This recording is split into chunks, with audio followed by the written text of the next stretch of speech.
Okay,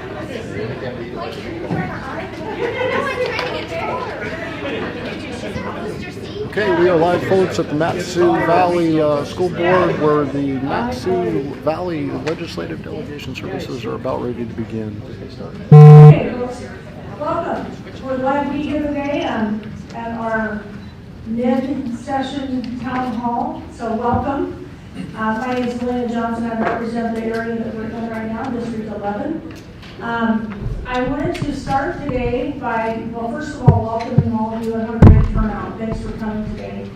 But we have some people that are helping us out, and I wanted to just give some notes of appreciation. First of all, just a huge shout out to the Matsu Borough School District. Thank you for allowing us to be part of your meet here in your just really beautiful facility. Great to be here and actually have everything that works and everything already put in place that we need. Next of all, I want to say a big thank you to the Plummer Police Department, who graciously offered to stop in and spend some time here at the town hall, just in case we needed them in any way. So thank you. And then lastly, I want to, last and certainly not least, I know that we had a number of our own staffers here today working to make sure that the town hall just went off really well. So I'm going to list off those names. I know, and I'm probably going to miss one, so I can see from here, Jasmine Martin is at the front desk. Wave her hand. Then we have two members of our staff, Angie Steffel and Andrew is at the other front desk. Eric Cordero has been doing a whole lot of the work on the town hall. And who else? Somebody else? Oh, of course, Scott Ogan, and I think I saw Heath, so who works for Rep. Tolton's office. And maybe lastly, Julie Morris from Representative McCabe's office. All right, great to see you, Julie. And oh, of course, I'm sorry, Jared from Representative Eastman's office. And, you know, I'm remiss in not having this list right in front of me. But could we just get a big hand for a staff that works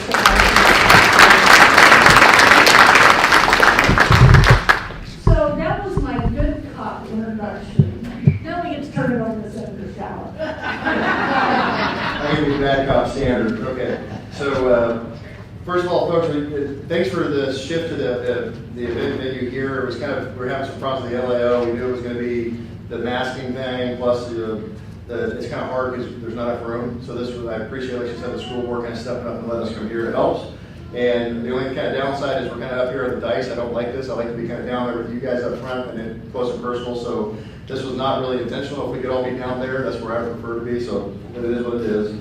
So here's the ROE for the day, or as the military speak goes, the rules of engagement. What we're going to do, because last time it happened a little bit odd, we let it get into some kind of debate and some back and forth, and we ended up taking people's time. We had some 10-minute engagements up here when it was supposed to be 2 or 3 minutes. So some people didn't get to speak. We're not going to do that this time. What we're going to do up front is we're going to have 2 minutes. That's the limit. You're done at 2 minutes. We're going to ask you to step away. Then we'll come back after that. Everybody that's wanted to say something gets a chance to speak. Then we can look at more of an engagement. At the end of the day, you will also have the chance to come up because most legislators are going to stay around. So when we finish officially at 3:30, legislators that can will stay here and you can engage one-on-one, more of a question and answer thing, what you want to do. So just to be clear, you speak first, we listen. On the second time, I'll get to the ROE. On the second round, it's more of an engagement. Okay, so I've said it all for the record. Please be respectful of everyone's views. We don't all agree, and that's fine. For the sake of time, it would help if you don't clap, right? So we keep moving. You don't have those big pauses in there. Again, if you want to, do what you want, but it just helps with the time. Please keep your cell phones silent if you haven't turned them off or to silent. We are in school grounds, so please keep that in mind, right? As far as what you do here. Disrespectful or disruptive attendees will be asked to leave. We are on this property here, and they can't do that. We are planning on ending at 3:30. So based on the list of questions, we might get done before that. That's fine. Yeah, that's coming up next. Yeah, all speakers are. I'm just following the script here, so I'm just jumping ahead. All speakers must sign up before 3:15 to make sure we get everybody by 3:30. This list is for everybody to be heard. Like I said, if you have more specific questions, we'll encourage you to talk afterwards. You must sign up on the designated form. Go to the back of the room. You can go do that now if you'd like to do that at some point. Please don't come to the podium until your name is called, so we just don't have a big line. You got a 2-minute limit. We're going to ask staff to kind of help us run that one this time, make sure we go through everybody until we get to a second round, so we can have more of an engagement, like I said. We're not going to let you yield your time to somebody else up front, so that everybody gets to speak first, and then you'll have another chance. And if you go over and you're still talking at 3 minutes or whatever, you won't be quiet. We're probably going to cut your microphone off for the next person. You'll have another chance, folks. That's the point. The goal here is to be fair, be civil, be respectful. Please watch your language. We do have young ones in the audience. And at the end of the day, everybody has had a chance to be heard. That's the point. We're here to listen first, and we can engage later. Any questions? All right. Off to the races we go. We're going to start off with, actually, you want to do introductions? Back to the good cop. All right, thank you. So I guess we can just start at one end, and if you'll tell us, starting with Christopher, if you'll tell us your district and your name, and we'll just work our way down. Hi. Push the green button. Sorry. There you go. Wow. Nancy. Christopher Kirka, District 7, Central Wasilla, or City of Wasilla, a little bit of surrounding areas. And how much introduction are you doing? 30 seconds, 2 minutes? Name, that's your represent. What's that? We're just going to name and what you represent. We'll Okay. do stuff later. We're here for a listening session, so we will try to do that. All right, and I'm David Eastman, and I represent the rural Matsu. Happy Tilton House District 12 is Peters Creek, Clinton, Meadowview, Plummer, and Olive Garden Loop, and I'm trying to keep my booster share up there. Kevin McCabe, I represent Big Lake, Meadow Lakes, Port McKenzie, and a little bit of KGB Road. And just like to help Delana out a little bit here. She forgot Forrest, our press guy, who has got his camera in my face right now. So another staffer, that's one of our newest press people, so thanks. Hi there, I'm Delana Johnson, and I'm in District 11 right now. That's where I represent, and I'm glad to have you all here. Welcome to District 11. All right, we're in my shower. In some district, I'm waiting to see what the final answer is with the lawsuits, but basically the upper half of the Matsu looks like it may go all the way to Healy. Part of Big Lake now is changing, still go out towards Glen Allen, down to Belgies. Good afternoon, everyone. I'm Shelley Hughes, Senate District F and Senate Majority Leader. And I have Delana and Kathy's districts of 11 and 12. It includes Palmer, Butte, Two Gap area, also basically the southeast part, the Fairview Loop over to KGP. I'm Senator David Wilson, Senate District D, representing the House District 7 and 8 for Kirka and McCabe, so Big Lake, Point Mac, Wasilla, Meadow Lakes, coming all the way back to KGB area, so much better. George Rauscher, District 9. That's Delta, Valleys, Glen Allen, Whittier, corner of Palmer, Bishop area. Thank you. Okay, then here we go. We're going to get started with your chance to tell us what you think. We've got Kat, and I apologize if I butcher the name, so I'm going to screw it up. I know I am. So correct me. We've got Kathleen Yurvik.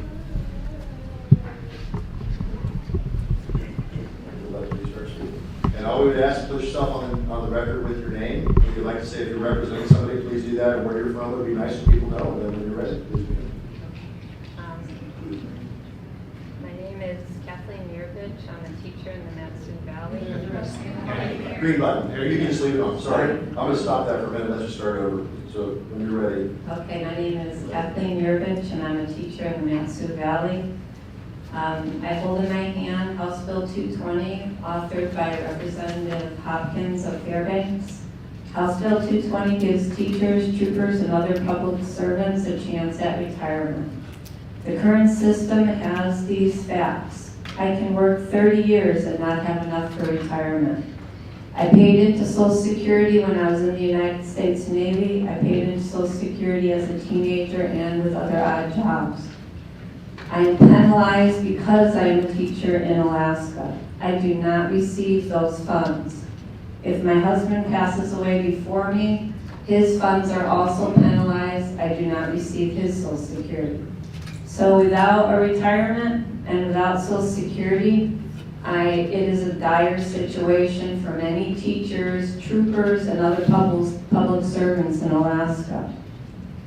I did not knowingly enter into this situation. I just assumed that if I became a teacher that I would have a retirement. But that was ideological of me because that's not true. But House Bill 220 has filled me with hope because it does fix the situation. It gives me options of paying into different benefits, and it is at a neutral cost to the state of Alaska. So I repeat that, it is at a neutral cost. It is heading to the Finance Committee, and I'm very, very hopeful that it'll fix this. Because without it, I have seen a decline. There's teachers leaving the state, there's troopers leaving the state, and it's a crumbling system. And it keeps happening over and over. So I'm hoping that it passes on your watch. Because if it doesn't, I don't think it's going to go away. It'll come back. And it's going to come back with somewhat of a fury. Because it has to be fixed. Thank you. Thank you for your testimony. Yes, we gotta go back to I hit the button at work starter first time, folks. How do I stop that? Is it dismissed? Okay. This is why you don't let elected officials run things that are technical. Even for a pilot. Next up, we have Pat Martin.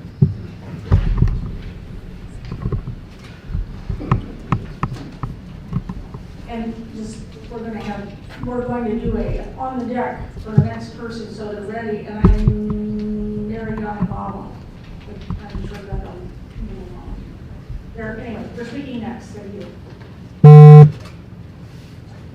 Good afternoon, I'm Pat Martin with Alaska Right to Life, and my comment is for the legislature in whole. And I pass out these pink little flyers talking about abortion funding, and it is a very serious concern. You know, at the Alaska Right to Life booth at the state fair, we get pro-choice people come into our booth every year, and they tell us that, in fact, they'll yell, "I'm pro-choice, but I don't want to pay for abortions, I'll sign your petition." So we've got a nice handful of pro-choice people who actually agree with us and they don't want to pay for abortions. Yet for 21 years, since the court said that they have the power of the purse, we've been paying for abortions, even though the legislature votes against that. I'd like to propose a different plan. We've got a majority in the Senate, you have the control of the Senate, the House is a different thing, but here's the thing. The courts don't actually have the constitutional authority to direct spending. Article 13 of the Constitution says that that is your prerogative. So if you pass a budget that absolutely positively prohibits spending in the budget, and that becomes law, Planned Parenthood, ACLU, they're going to go crazy. That's what they're supposed to do. And of course, the courts are going to issue some kind of an order. That's what they're supposed to do. And of course, the governor is going to be put in a position where he's going to say, gee whiz, what do I do?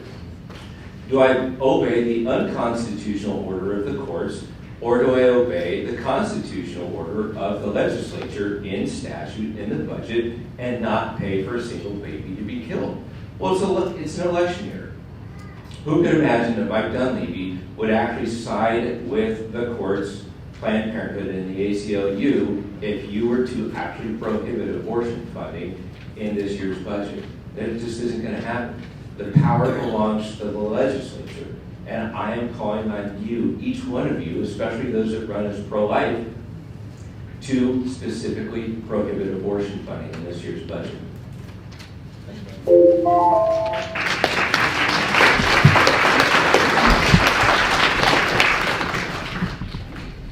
And we've got Mary up here now, and on deck is Rachel Pugh.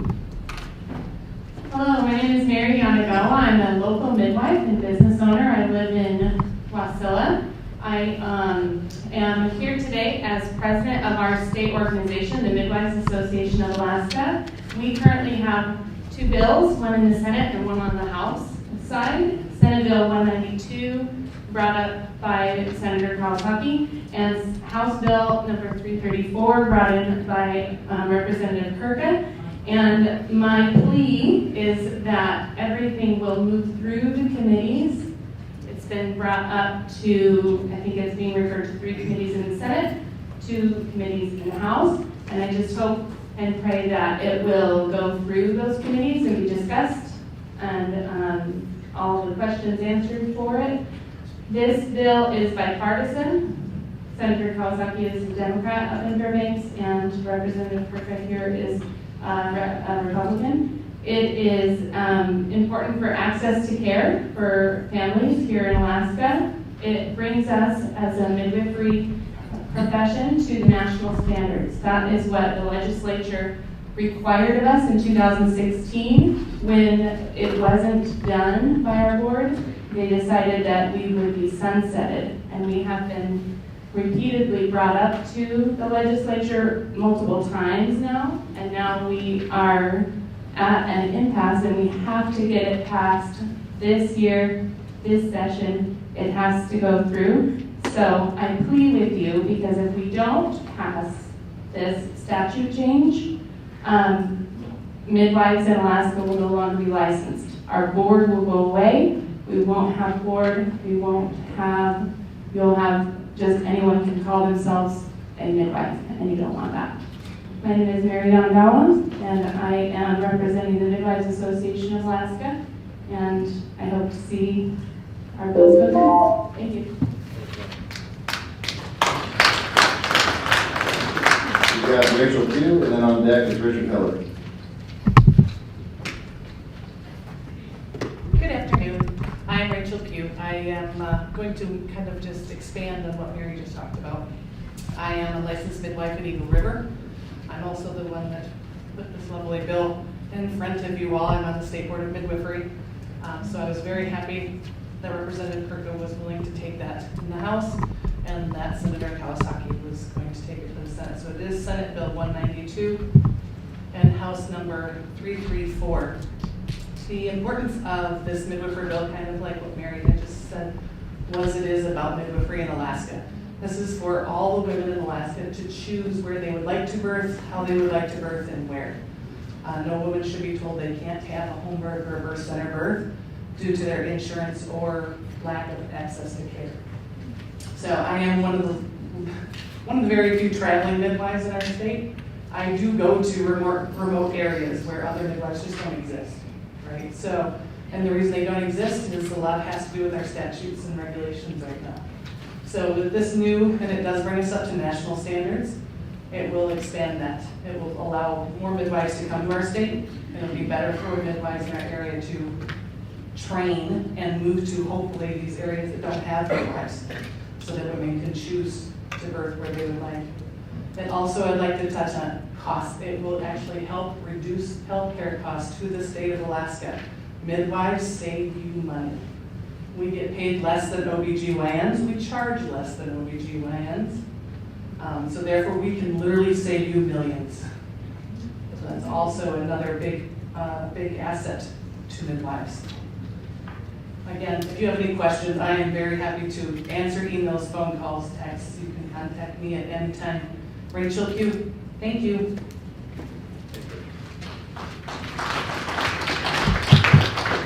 Got Richard Heller when he's ready, and next will be Bert McDonald.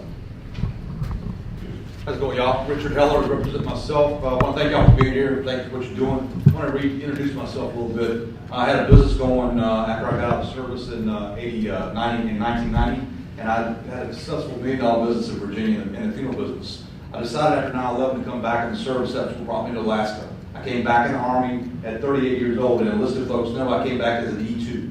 That was very humbling, okay? I have a question for the military guys. Is there a difference in our oath with officers versus enlisted? Yes. There is a little bit of difference. If you expand on that when I'm done, I'd like to know that. But it's still an oath for us to follow. I raised my hand at 86, an oath to this country. That depends on where I'm living, and I'm here. So my oath is to this community. I'm a very pro-life guy, Pat. Whether you think that or not, I am. I love people. I went through 2 abortions as a teenager. It sucked. I shouldn't have done it, but it did. It happened. It sucks. So we have choices to make. Port refinery. Kevin, I heard your speech on the floor. I think you should find a refinery port. In business for myself, I understand that you have to encompass yourself as much as possible. We have all the resources here to do this. We have the oil. We just need the machinery to do this. We need to open our refinery back up so we don't have to depend on anybody else to get our gasoline, okay? Anchorage goods. Get a barge system going across the thing. We have an inlet. We have our port over here that can handle without being dredged. But they have to pay $13 million a year from the feds to get it every year done, or whatever the number is, $15 million, for the dredging on the other side. Use a barge system back and forth. It's easy to do. Last thing is I've contacted you two and you didn't respond. That's fine. On the statute for the assessments for the valley. We have all been doing, Ed is trying to do what she can, the manager's trying to do what they can. Bottom line, the statute needs to be changed.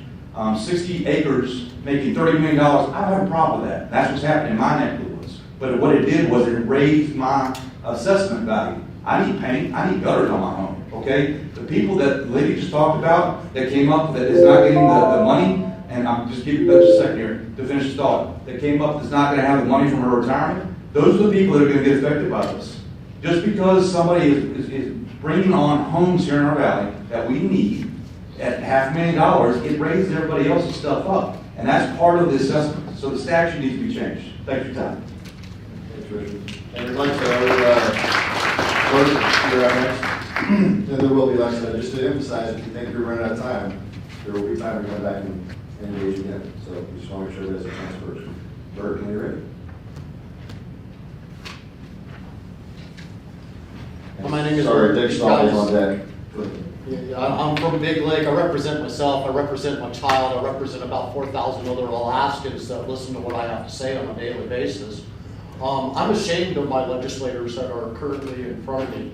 I must ask, you say that you are lawmakers, yet for 6 years I have consistently watched you break the law. Anybody that has and does vote for the general budget or the CBR vote and voted yes, you are knowingly breaking the law. What do I mean by this? We got a statutory PFD law that you fail to acknowledge and follow. We have a seniors longevity bonus for 20 years now. This law is still on the books. You guys fail to acknowledge it or follow the law. Every time you go to make a vote, or that has to do with the general budget or the CBR, you are outright, knowingly breaking the law. I didn't realize that I was voting for lawbreakers to represent us here in the Valley. Then I come to find out that because I point this unnecessary fact out, I go and find myself being doxxed on my page, my full name being exposed to the whole world to find. Maybe you haven't seen what happened to the convoy, the Freedom Convoy, their information being doxxed. All it took was their names for them to be targeted. Their businesses are being targeted. Their families are being targeted. And you made me targeted by doing that to me. You did this intentionally or unintentionally, doesn't matter. The fact is you did it. I've spent 5 years making sure that I would not have my family being a target. And you virtually made me one by doing what you did. I am ashamed. We have bills going through the Senate right now. We've got bills going through the House that are eroding our PFD. We got 2 of them being introduced on Monday, SB 191 and SB 200. Both of them are 25-75 splits for the permanent fund dividend. Nothing to do with the long-term future of our state. Has everything to do with funding special interests in government.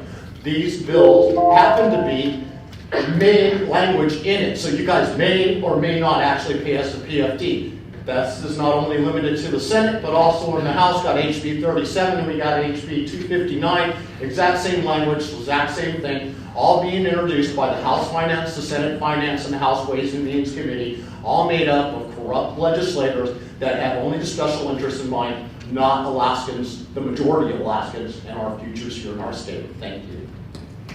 Thanks, Rick.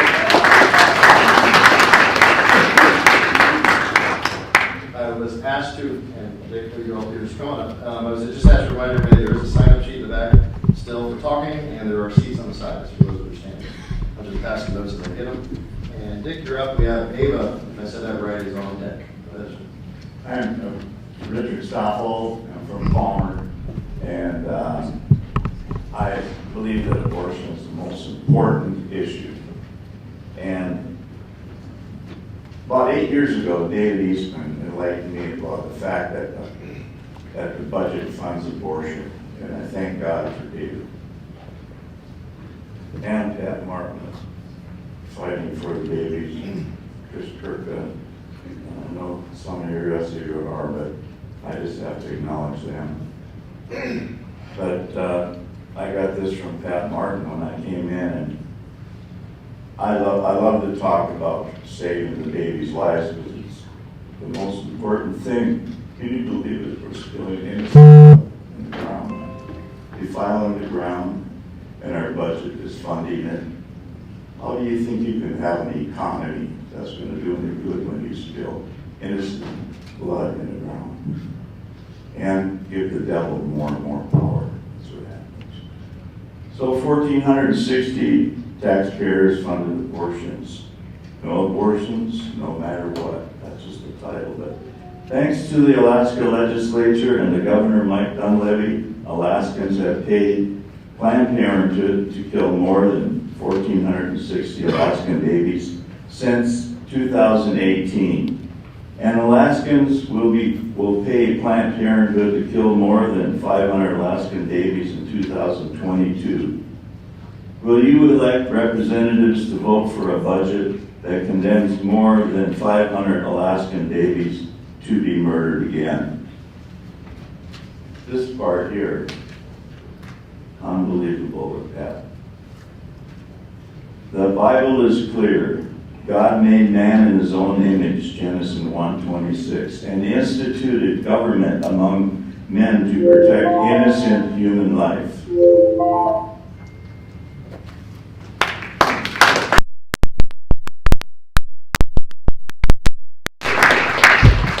Thanks, Richard. And if you want to finish that, come back up at the end. We'll make sure you get a chance to finish. Ava, you're up. And on the deck, sorry, some of my voice was talking earlier. Mike Coons, you're on deck. Hello, this is to Senator Hughes. Last year, you were the Senate Majority Leader, and under your leadership, the Senate voted to fund abortion, and you voted for the budget that pays for babies to be killed. When I asked you about this last summer at the state fair, you denied it, and I pointed out that there were 2 votes. The first was for the amendment that prohibited abortion funding, and then after that vote failed, you went ahead and made the next vote to pass a budget that paid for babies to be murdered in Alaska. Now, of course, you're going to say, I didn't vote for the budget, but you did vote for the effective date clause, which creates the same outcome, a passed budget. You can say what you want about it, but you actually moved a piece of legislation through the Senate that pays for babies to be killed. It does no good to object to babies being killed, but then give your consent for the money to be spent, and therefore babies to be killed. But more than that, you lead the Senate. If you cannot lead the Senate majority to prohibit the state from paying for abortions, then what makes you think that you can actually amend the Constitution with SJR 4? If you can't get 11 votes in the Senate to prohibit abortion funding, how will you get 40 votes for a constitutional amendment? If you cannot lead the Senate majority to get a budget to prohibit abortion funding, then how can you lead a constitutional amendment campaign against the rabid abortion lobby that controls the House? It seems that you don't understand that you don't have the votes in the Senate and that the abortion lobby in the House will stop you cold. It is hard to tell if you don't understand the math. 13 is greater than 11 that you couldn't get last year, and 40 is completely out of your reach. If it's not the base of numbers or of a simple majority, of simple or supermajority, I wonder if you're even sincere. How can we take you seriously when you say that you oppose abortion funding, but then vote for spending money that kills babies? But after talking to you at the fair last year, when you couldn't even remember how you voted, I'm convinced you don't have the confidence or commitment to lead anything that protects innocent children in the womb. Since it's election year, you should probably step aside and let somebody who understands that 13 is greater than 11 and 40 is out of reach. We need somebody representing us that is sincere enough to oppose abortion funding with their votes and not just their Facebook rants. I know this may not be popular, but I just wanted to tell it like it is.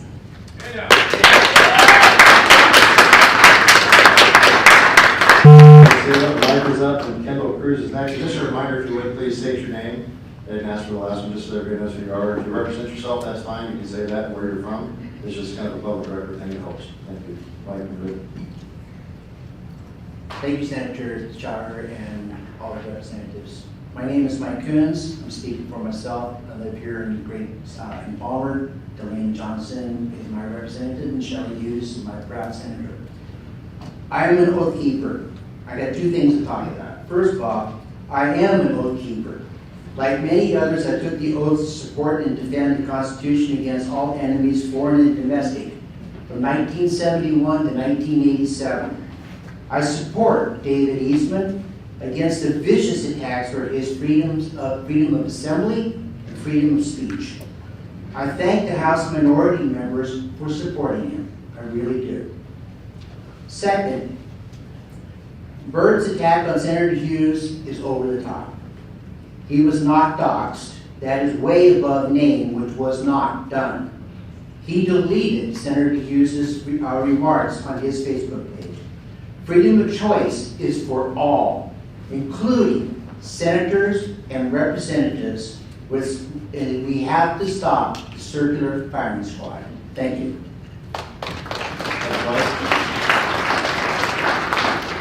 We have Kendall Cruz up next, and on the deck is Mike Cruz.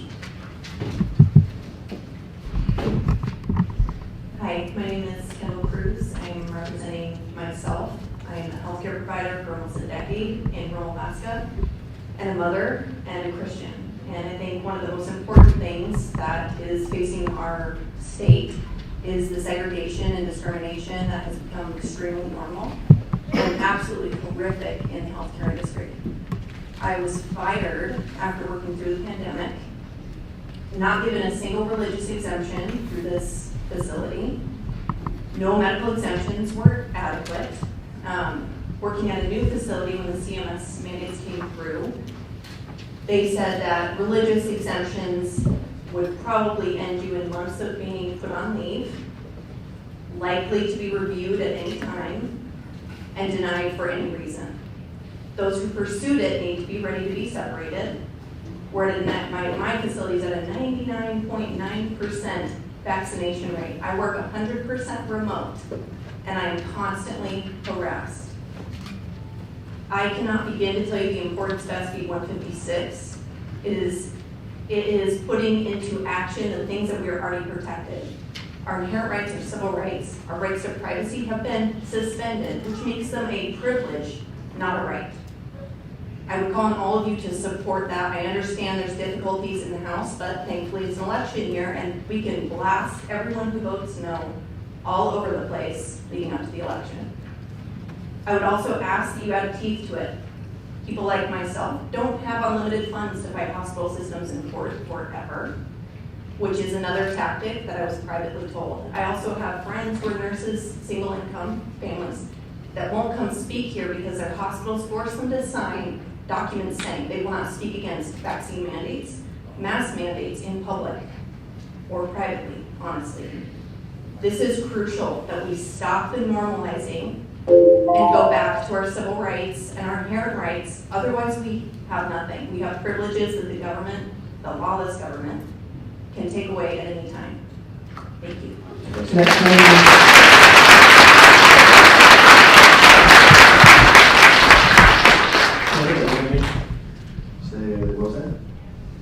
What's that, Chris? Can I get that name again? That was Kendall Cruz, and we've got Mike Cruz up next. Yes, I'm on deck is Michelle Plummer.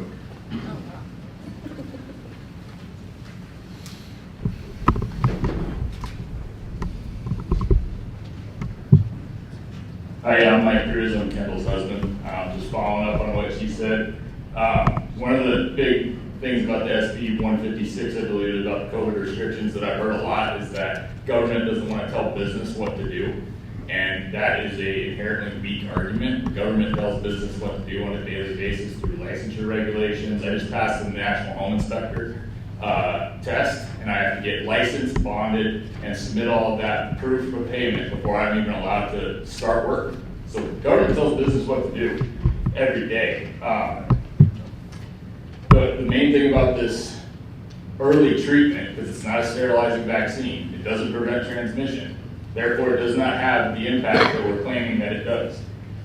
We already have the laws on the books about this. This SB 156 only includes COVID restrictions. We have ADA laws that tell us how to govern for disabilities, reasonable accommodations. We have civil rights and HIPAA laws that all is governed under the same laws that are on the books. This legislation just includes the new COVID regulation. If we don't allow this, we're opening the door for free discrimination. We can discriminate now on age. Are we allowed to do that? Or can you walk in the door and suddenly weight is a problem? Your BMI is too high? Tough. You're going to cost my insurance company too much money.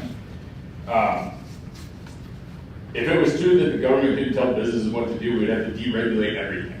They tell us what to do on a daily basis, how we pour sidewalks, everything that in construction standards, everything, NFPA, alphabet soup of regulating agencies.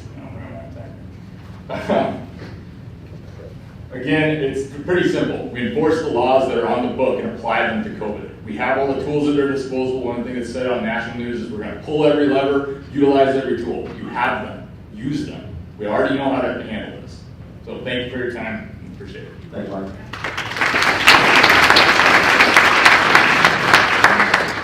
All right, we have Michelle Plummer up. I hope I got that right. And Susie Crosby's on deck.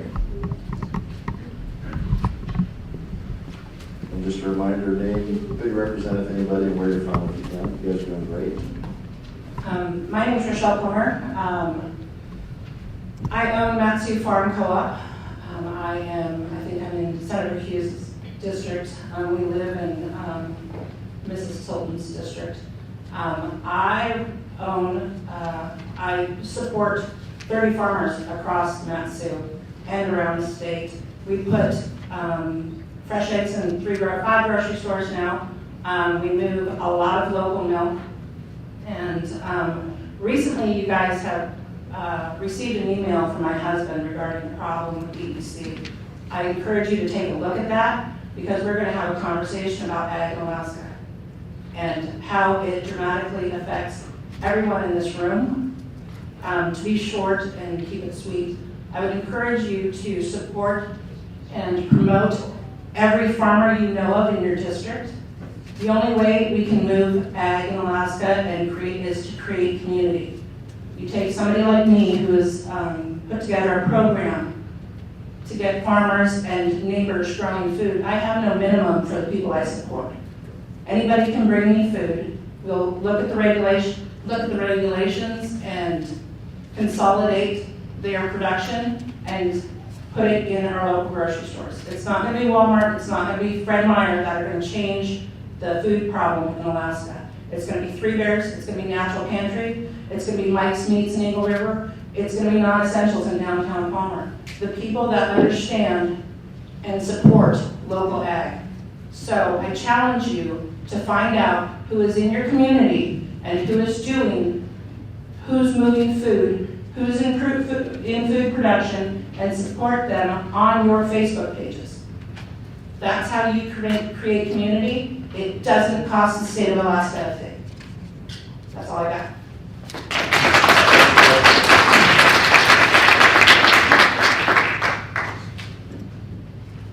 All right, we have Susie Crosby up with Dave Maxwell's on the deck. Hi, I'm Susie Crosby. I'm representing myself and/or Cottonwood Creek Farm, which is our goat farm. And first of all, I just want to say in person thank you to each one of you who supported HB 22 last year. It makes a big difference, and it's going to continue to do so. And I also want to add to Rochelle's words about supporting local agriculture. I'm not sure what the governor's task force is going to accomplish. It sounds suspiciously like a committee. But I'm hoping and crossing fingers that it will make getting food from producers to consumers easier for Alaskans. And I'm more excited to hear about the caucus and really thrilled to hear that so many people are involved in that ag caucus. More power to you guys. Thank you. If anybody wants to come and visit our farm again, you're always welcome. We're easy to find on Facebook, Cottonwood Creek Farm. And it would just be to see a taste of what the herd share side of things are like. Moving from that to the vaccine mandates, I really want you to support HB 175, which is supportive and protective of those who opt out of the vaccine. Fortunately, I work in two situations where I'm pretty isolated and I have not had an employer force the vaccine, but I have a lot of friends who are in the situation of choosing between their livelihood and something that they feel very, very much against for health or religious reasons. So when HB 175 comes to a vote, please protect Alaskans' right to choose. And everybody should have that right. Those who want to choose the vaccine, more power to them. Those who want to choose to abstain should be also, that right should be equally protected. Thank you very much.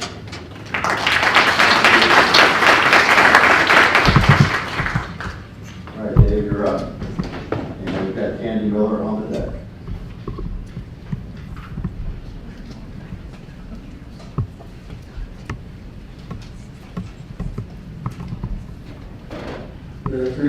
Dave Maxwell. I am from Plummer, representing myself, and I believe my family as well. I think they're right behind me. As you all know, I was a previous State of Alaska employee, and I was a whistleblower, and it was retaliated. Not long ago, I got to meet James O'Keefe, Veritas Forum. He does whistleblowing as a profession. The reason he does is because the deterioration of our society today has gotten to the point where you're not trustworthy. And I'm looking at you, I'm looking at all institutions today, and I reference FBI, CIA, you name it, the President of the United States, they're not trustworthy. What is the answer to this question, then? We either have a revolution, we have a reformation where we get religion. Those are all good things. But here's a suggestion for you. Write laws that protect whistleblowers. Why? Because if we can instill in the nefarious actors the attitude that there are people among you that will report you that have been protected, they won't do their crap anymore. That's my challenge to you. Wake up, or we lose the entire nation and our state. So far, just by asking us questions like, how much do you want for your permanent claim? That's not answering anything. You're doing nothing. Matter of fact, what you're doing is contributing to your own pocket by staying in your positions, doing nothing. I commend you. Do something that's relevant, including this. Become a whistleblower yourself. You ever thought about it? Become one. The reason is because you got things like, and I'll finish this up later, okay?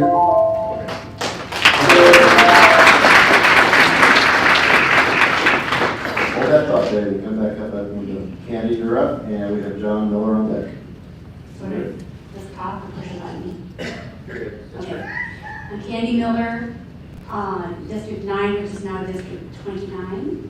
And thank you all for what you're doing, and prayers ongoing in Alaska and nationally for all our governmental people for wisdom and strategy for what God wants to do right now. And so new laws are going to come out of Alaska. I'm aware of 3 new laws, and these not only apply for Alaska, but 2 of them are nationwide. I have talked to several of you, sent you emails, giving you this has been going out through the connections that I have to people nationally as well. One law is decentralized foster care. A solution is needed in all 50 states. Texas decentralized foster care. I sent all of you and your staff check out, it says in an email, 2020 Texas decentralized foster care is majorly significant. And I have been contacting, and others, if any of you have connections in these states and all, I need to be here, contact me for other connections. And the second law, reprieve is needed, reprieve in civil law for family reunification after unjust government abuse. That is needed, needed in all 50 states, according to someone who was in the Sean Parnell administration, did some research. The third law that I'm aware of, Alaska needs a law, our statute, not only Alaska, but 10 states need one for conciliation, mediation for families before going to a judge or a court, or to get out of court. And then the other, so if anyone wants to contact me for connections in other states, or if you have attorneys, lawmakers, those that know how to move this forward. The other, to bring back to our attention, David Godstein presented a plan to develop oil and gas in Alaska and not increase taxes. I believe that needs to be brought back up. Thank you. Thanks, Candy. John, you're up, and we have Melody Platt on deck. Thank you. My name is John Miller. I've lived in the Valley for going on 40 years now. I just wanted to thank you all for serving us. I know it's not an easy job, and you catch a lot of flack, and sometimes people don't understand exactly what's going on behind the scenes. But I just want to thank you for being willing to jump in and serve us. So first of all, and thank these people here for showing up. I mean, this is a good indication of the people that are very concerned about what's going on in our state, and they're becoming active and more informed, and I really appreciate that. I just want you to know that there's a lot of people that are praying for you guys each and every day, and I know that you all need it. So I'm here. What I want to talk about is the most important thing. And the most important thing is keeping the most important thing the most important thing, which is our Constitution and the oath of office. Now, we are citizens of the state. We need protection.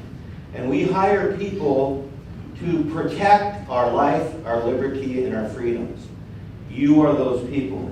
Those people that raised their hand, placed their hand on the Bible, and made a commitment to protect, uphold, and defend our Constitution are the wall of defense that protect us, protect our liberties and our freedom. Right now, that wall kind of looks like the southern border. And there's a lot of breaks in the wall, and there's a lot of things flooding in through that wall that aren't necessarily protecting us. You guys are our first defense. That is your main job, your main purpose. Now, we have other people that have taken that oath of office, that swore an oath to protect us. And even after they left the military or retired from the police force or public service, they still honor that oath. And they're called oath keepers. And they need to be honored and respected because they are sincere about taking that oath, and they understand what it means to take that oath. And I just want to honor those oath keepers, and I wish we were all oath keepers. Thank you very much.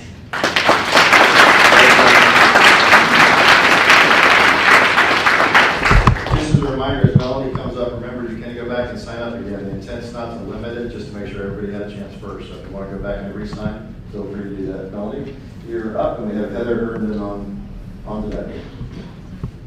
So hello, and thank you all for showing and allowing us to speak, which is actually our right, but I'm going to be all over the board, so I'm just going to split it into two categories of Fed versus state subjects. So number one, is there anything on the book about censorship that you guys have been thinking about?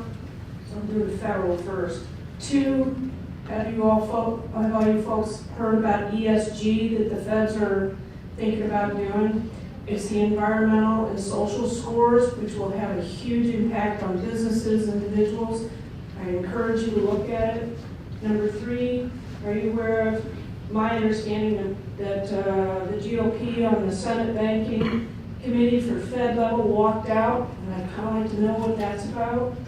Number four, my husband has pretty severe PTSD. He's a 20-year veteran, and I got to tell you, the VA clinic in Wasilla, how pretty it is, it's not so great. And I kind of take that personally because I endured a lot of his deployments, particularly after 9/11.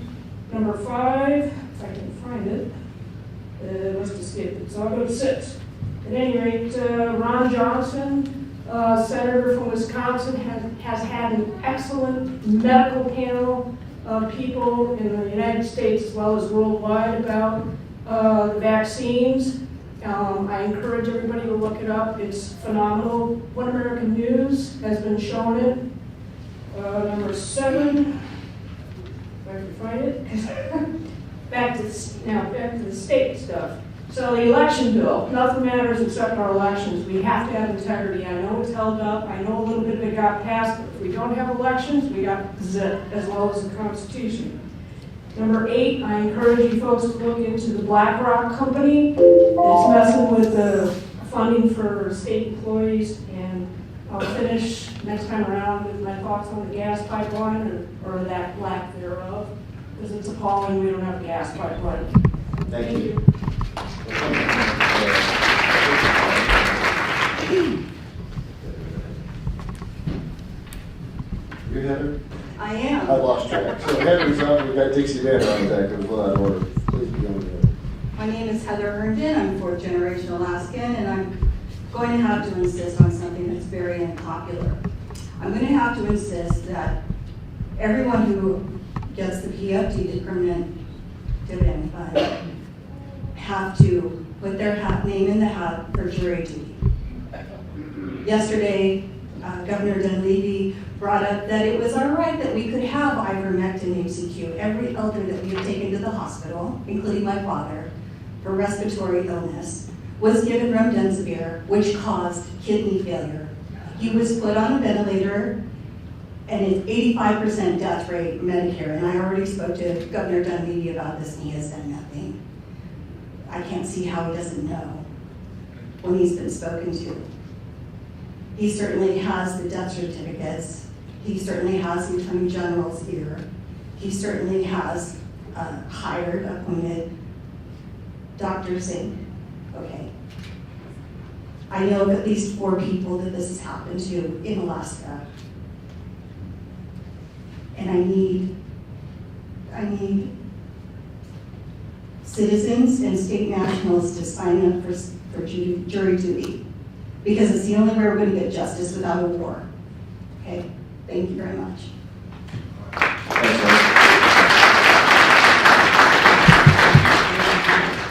Dixie Banner up, and Christy Hills is on that. I'm Dixie Banner. I represent Wasilla.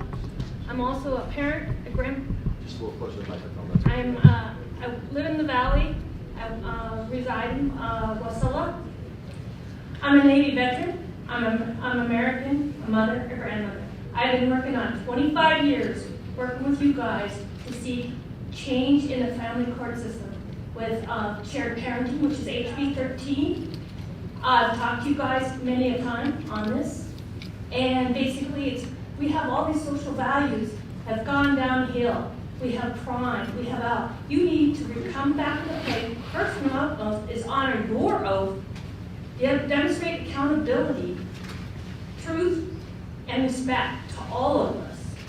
The games that are played down in Juneau would never be appalling if you were in time of war. We are in time of war. So the bottom line is come to the plate. We have 3 states that actually have a shared parenting. Ohio is working on one right now. We need to get our parents. We have to support our community. And you go through the court system, you're deemed as inappropriate. Bottom line is, you guys don't have some of you do have skin in the game, but most of you don't. And you're not on the corner of losing your kids, your grandkids. So the bottom line is, if we want our kids to be educated, which our current educational system is really challenging. And as Senator Sauer says, it's time for change. It's time for accountability. It's time for term limits. Because you guys get too complacent. And you think you're all going to be enjoying this for retirement. Well, we sit here and endure your outcome. For every law that you guys create in Juneau, there should be a law deleted. Because I've seen laws that are so outdated, it's amazing. But you spend all this time. Thanks. You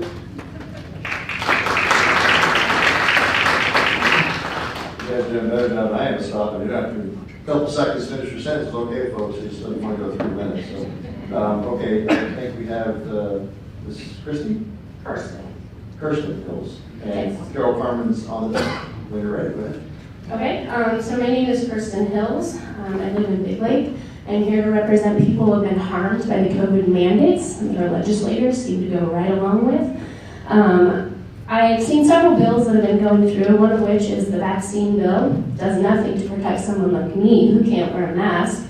I see one for protecting the sales of guns during an emergency, even though we have a Second Amendment, a 14th Amendment, and a state constitution that says that we have the right to enjoy the rewards of our own industry, which should include our business and earning money. Again, that bill does nothing to protect someone like me whose business is considered non-essential.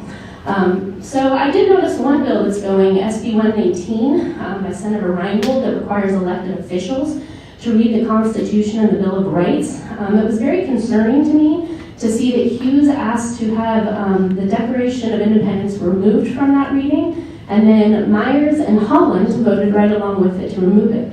Why would we want to remove something like that? Because this bill, the Declaration of Independence clearly says the reasons that we separated from England and created our own country. It clearly says that the job of government is to protect our rights. That's what you guys are here for, to secure my rights.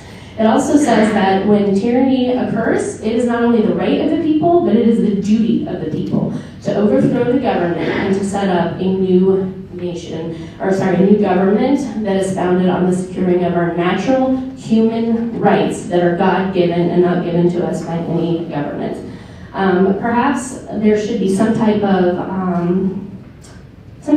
punishment as well. If I can get in trouble for not wearing a seatbelt while driving, or if I can get in trouble for not having car insurance, y'all should get in trouble for violating the Constitution, because the things that have happened the last 2 years are deliberate violations of our human rights, and y'all haven't lost a paycheck.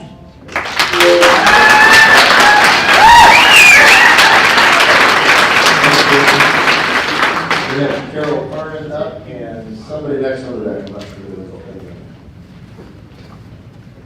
Tate Zimmerman's up next. Carol, Hi, my name is Carol Carmen. I live in District 9 of soon to be 29. I'm here for myself, to speak for myself, but I want to point out to the audience, I'm also the chair for Republican Party District 29, so if you think you're in my district, come see me so I can put you on my newsletter list and invite you to our district convention that's going to happen next Saturday. I'd like to first point out that I've noticed most of you, almost all of you, stand as a minority, as conservatives, and you get outvoted all the time. I pray for you all the time, because that is so discouraging. I know how it is to feel like everybody's against you. It's so discouraging. Shelley, you're my sister in the Lord. I love you, and I love the stand you take as being pro-life against abortion. I appreciate that very much. Some people in the audience are misinformed about that. Number two, the United States has murdered 10 times more babies in their mother's womb than the entire German Holocaust.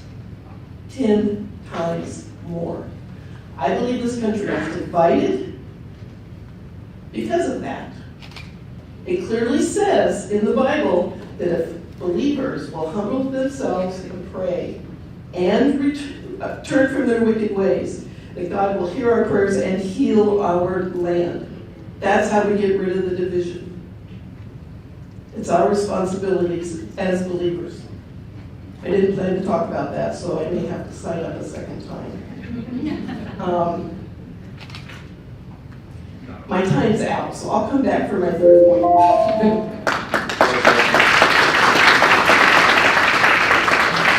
We got Tate Zimmerman and Haley Kirkham on the deck.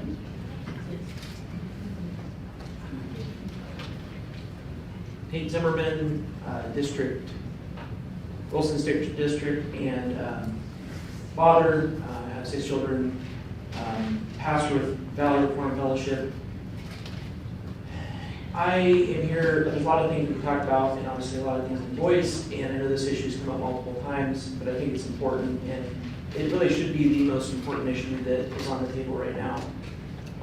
Not to say that other things should be put aside, that's not necessary, but the topic of abortion, and really what I want to speak to is equal protection for all life in the state of Alaska. Our Constitution, U.S. Constitution guarantees protection for all life and equal protection for all life. Our state constitution currently acknowledges that abortion is murder, but grants the exception for the mother to murder the child. And so as a minister of the gospel and as someone who is I'm advocating for the life within work.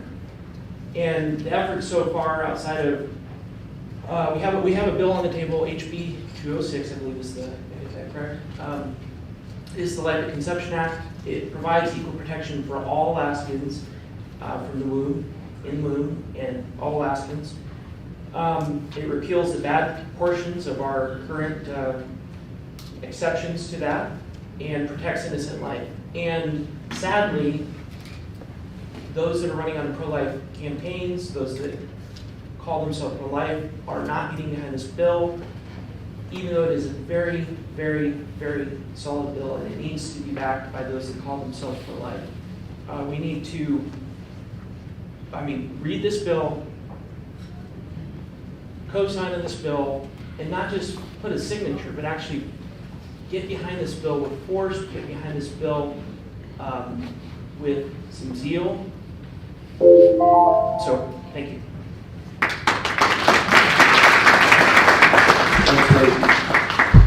We have Haley Turka up and Wes Hoskins on the deck. My name's Haley Turka. I live in District 407, now 27, and I'm here to just ask for all of your support for the midwife bill that's going through the process. I am a mother of 4 children that have been delivered by a midwife, and a couple of those I wasn't able to have the midwife right at the delivery, but had assistance throughout my whole pregnancies. And it's really important that midwives are allowed to continue to be licensed in Alaska. And my understanding, and I don't want to speak out of turn, but that won't be the case after June if this bill doesn't go through the process and get passed. So I believe it's HB 334 in the House, and I forgot one in the Senate. But it's a midwifery bill. Midwives serve a huge portion of Alaskan women, and I think it's really important that we're allowed a choice in who we have care for us during our pregnancies and deliver our children. I also had midwifery care when I lost a baby, and I think a lot of people don't think about what midwives do besides just delivering children. So I really hope that as this bill comes before you in whatever capacity you're serving, that you would do everything you can to make sure that it gets through and passes, and that we can continue to have midwifery care in Alaska.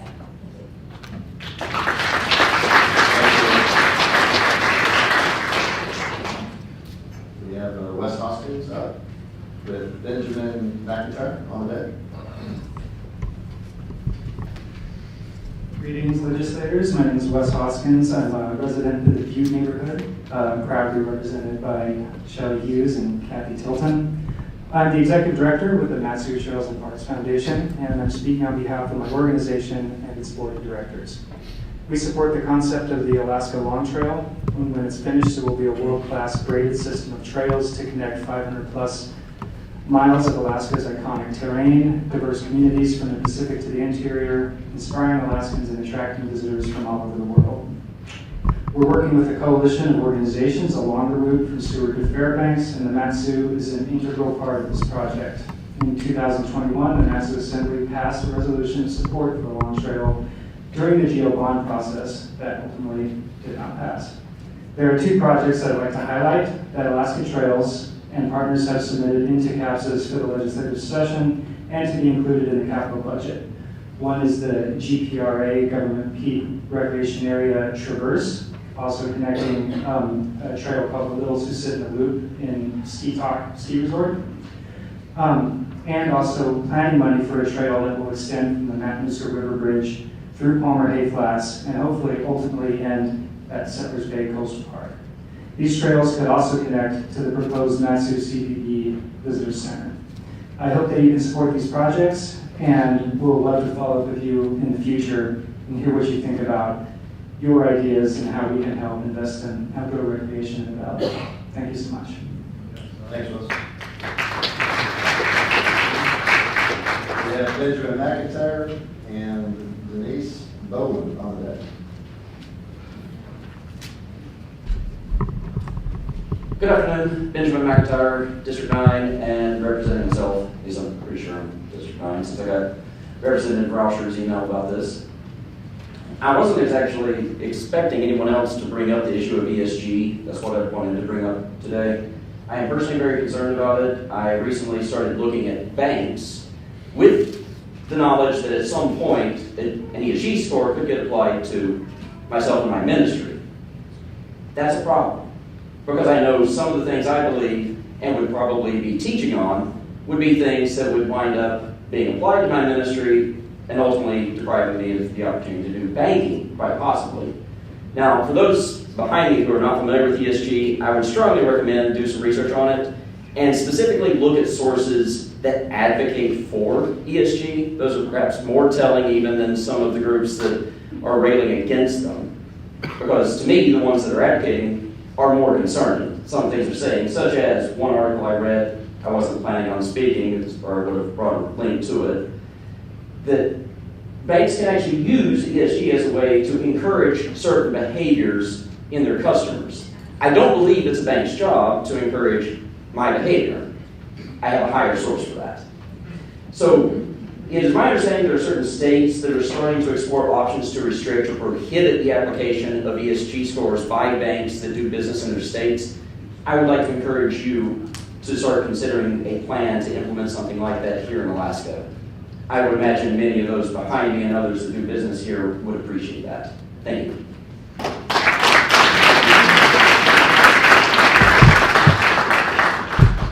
We have Denise Boland up and Jim Senek.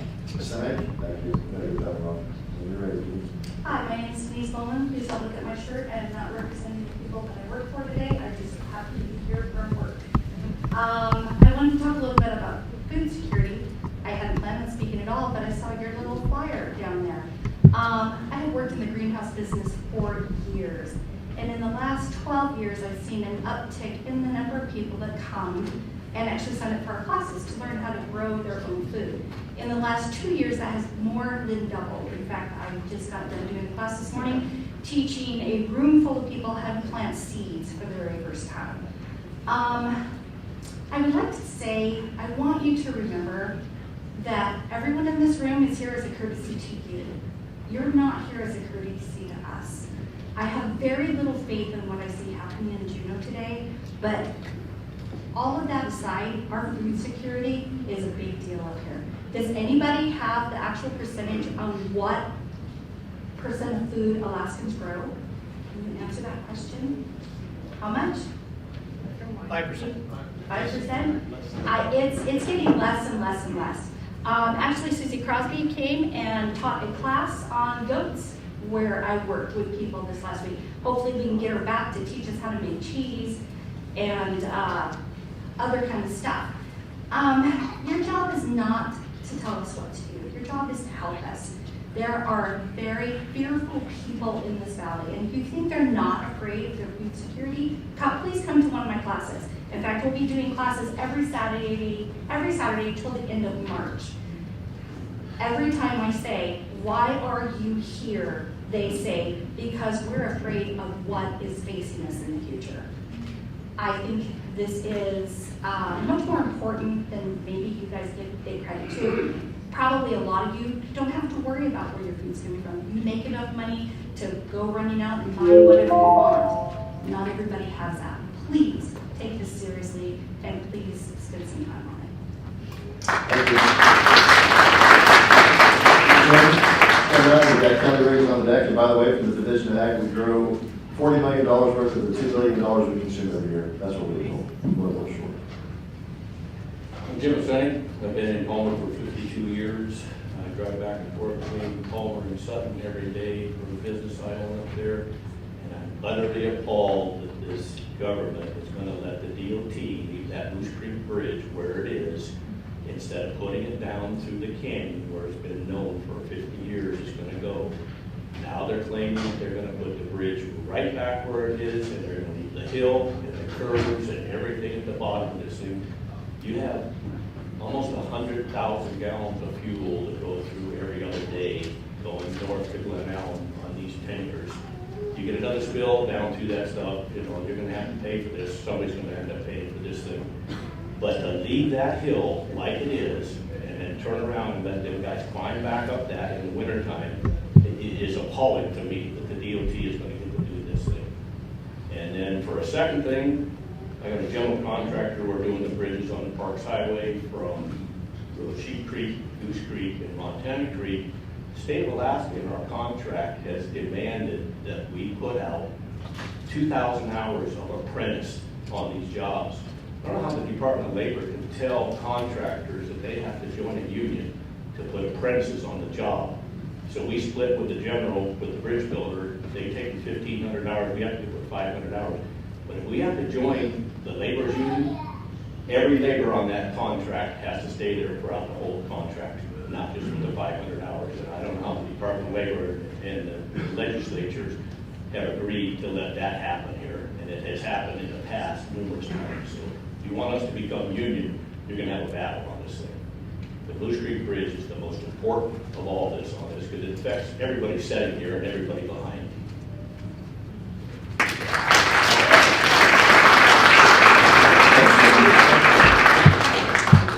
We have Kelly Riggs up, and then we're going to get into the second round, but I'll ask a question before we do this. Kelly, when you're ready. So I'm Kelly Anderson Riggs. I live in Sutton. I have a business right outside of Plummer. I first want to say thank you because I think you guys probably have a thankless job, and I'm sure you guys all know that sometimes, like a parent.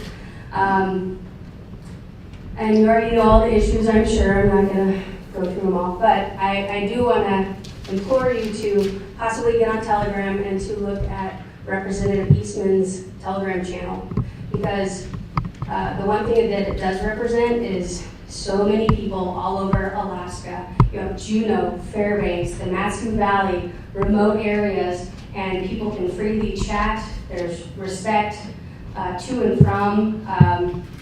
It's enlightening, and at the same time, it's unifying. And he represents what a lot of us feel and what we think. And I know all of you do, but maybe his stubbornness and his talons that lock in that some people might not like, that's what we need right now. And I guess I implore you to put biases aside and look at what he stands for, which is the Constitution. And that's what we really need right now is the United States Constitution and the Alaska Constitution to be followed, and to the T, because we know that the gray area and the compromising and the amendments, they make us waver, and they make us go into so many different directions. It's not simple anymore. It's complex, and too complex. And simple is good. Anyways, I wanted to thank Eastman, and I wanted to thank his wife, Jennifer, because she works really hard, and she works hard for all the communities, not just his district or hers. And so, anyways, I just implore you to, look at his, start your own Telegram, because that's where a lot of us that have been censored, we can't walk into certain buildings. That's a lot of where we go, and we need your help to listen. So, anyways, thank you. Appreciate it.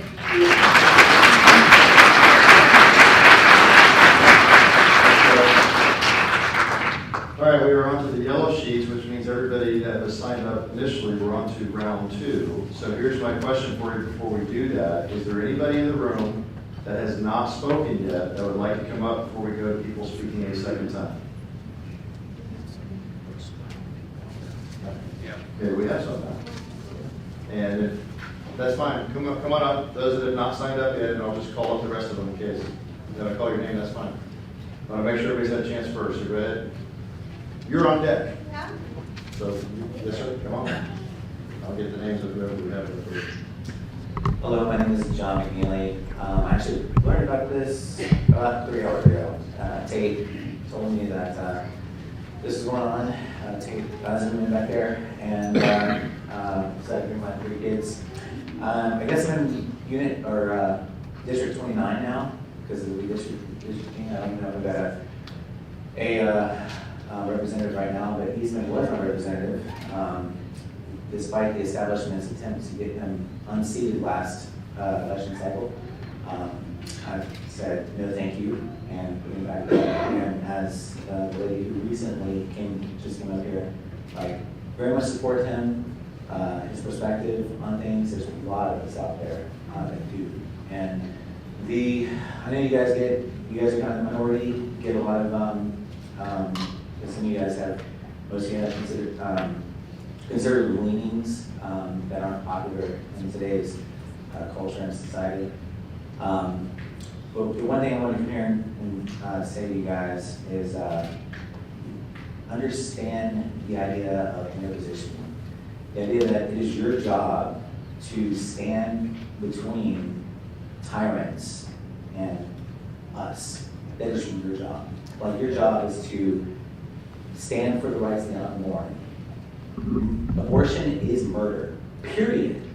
Stand up and act like it. 2, the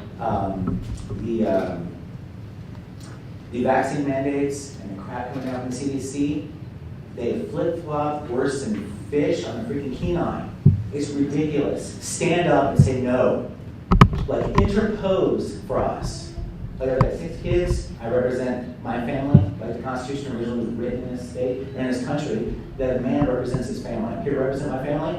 I'm an elder in a church. Covenant Bible Church does not represent the entire church, but I'm here to tell you there's a lot of us out there that believe what I'm saying. Thank you.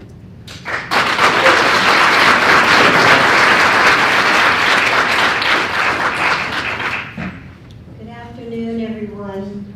My name is Elizabeth. I'm representing, I'm here speaking on behalf of myself, and more importantly, on behalf of God, my Father. I am a disciple of Jesus Christ, and I love him dearly. And I'm just here because, first and foremost, I believe deeply in prayer, and I want you to know that we are praying every day for you all. We pray for you. We cry out to God that he will give you wisdom, discernment, understanding. For those who believe in prayer, I believe deeply in prayer.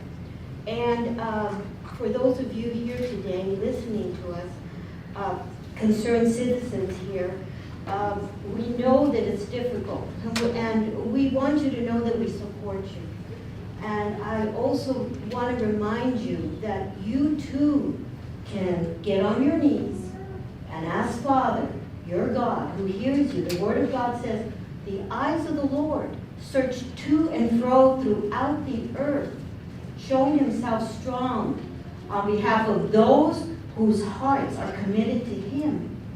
And then he said, if my people are called by my name and humble themselves, someone spoke that, he will heal our land. But we have to turn. So I want to encourage you, before you go into your committees, humbly get on your knees. Say, God, give me wisdom. Help me to represent your kingdom, because his kingdom is the one that has righteousness, justice, and truth. There's no greed in his kingdom. So I want to encourage you. And that is all I guess I can say. But also for those of us behind, how much time are we spending praying for our representatives? How much time are we giving?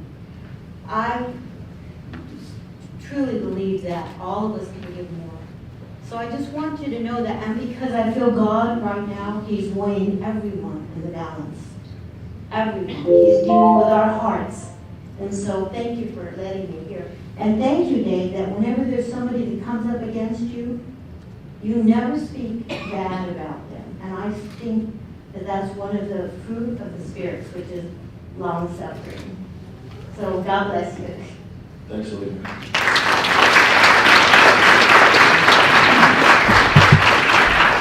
We have 2 first time here, Sherry and Renee. Okay, whichever one you're ready. All right, my name is Renee Wellington. I support SB 156.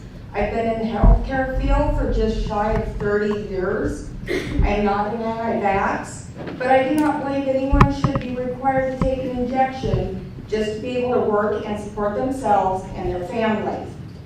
It's disturbing that this is occurring. There is no medical treatment, medication, vaccine, etc. that is 100% safe for everybody. Each of these have listed side effects and contraindications. The COVID shot is being treated as if there is no side effects. We do not know what the long-term effects are. It hasn't been around long enough to make that determination. If someone wants to take it, fine. But for those of us who do not want it, we need to have our rights protected.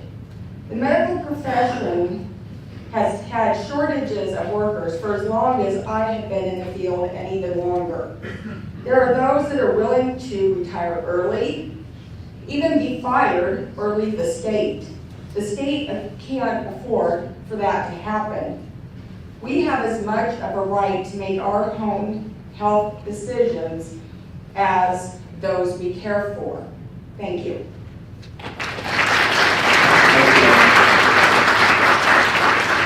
Thank you, Sherry, but before Sherry speaks, just because it's hard to catch everybody, we do have, and I want to recognize it because they're taking their time on Saturday like you are to come here. We've got one of your school board members, Tom Burby, I think he's in the crowd somewhere. Tom, are you here? In the back there. I believe you're the Matsu Borough Mayor, Edna, are you here too?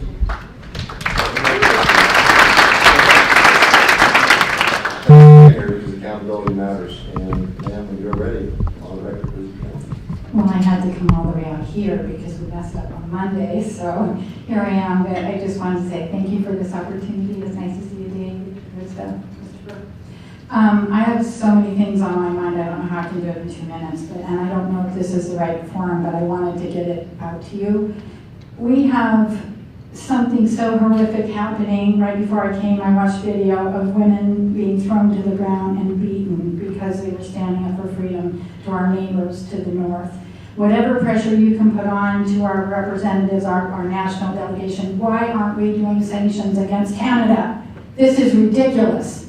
People are being beaten just for standing up. They're feeding the hungry. They're cleaning up the streets, and they're being hauled away like criminals. Whatever we can do, if you can get a lead to our national representation and get something going there.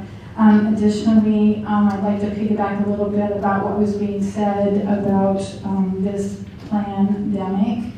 It is bogus, and too many people have died. So I want to know, why is anyone in our state house and our state senate wearing a mask or playing the game? It is time to get out of the matrix.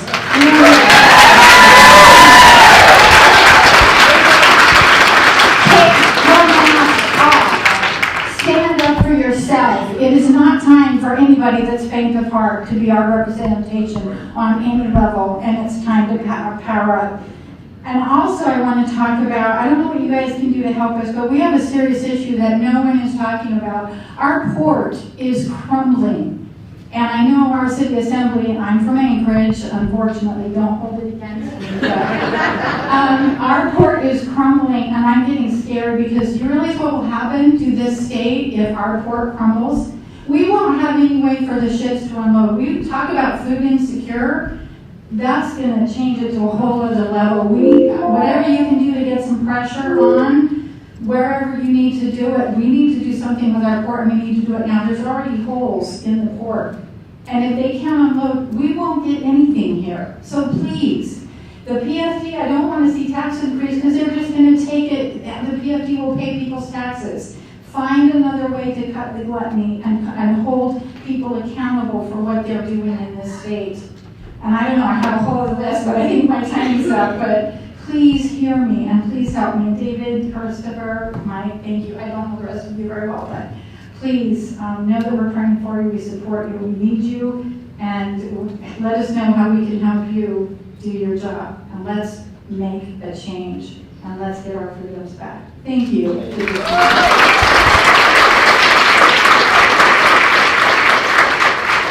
We have not spoken yet, right? No. Okay, if anybody else that would like to that hasn't spoken yet before we go to round two, just go ahead and up on deck. That's fine. Yes, sir. Name. Yeah, my name is Brandon Welch. I didn't plan on speaking tonight, but I'm really glad that I came here. I love a lot of you up here. You're a lot better than the Anchorage assembly that they had going on there, so appreciate that. I just wanted to say SB 156, I've been emailing about that. It got pushed on to another committee. Prior to COVID, I actually was fired. They said that I left, I resigned. It came down to the very last day. I worked at a treatment facility helping teenagers, going camping with them, doing a lot of mental health issue things like that with them. And I wouldn't take the flu shot. I did everything they asked me to. And then it was like, well, you actually have to take a lot more vaccines. You're not fully caught up. I said, no, I'm not gonna do that, you're gonna have to fire me. And they said, well, you're gonna have to resign. I said, I'm not resigning and I'm not taking a shot like we do now. And their response was, I gave them my keys, I left, I went to call unemployment. They said, well, you said you resigned. I said, I did not resign. I never resigned, I never said I quit. I told them, what do we do now? They made me give my keys over. Fortunately, I started my own business because I'm tired of working for other people. I am a general contractor now. It worked out fantastic, but I do support this so it doesn't happen to other people. Not everybody can be like me. Not everybody can be an entrepreneur. Some people have to work for other people, and they can't be forced to leave their job because they won't put poison in their body, even though they follow all of the guidelines. If they leave that job, they can't support their family. I have 3 kids and a wife that I support when my wife stays at home. So I just ask all of you to email whoever you have to email, anybody in this room. Senator Randall put this up there, and it's SB 156. Thank you.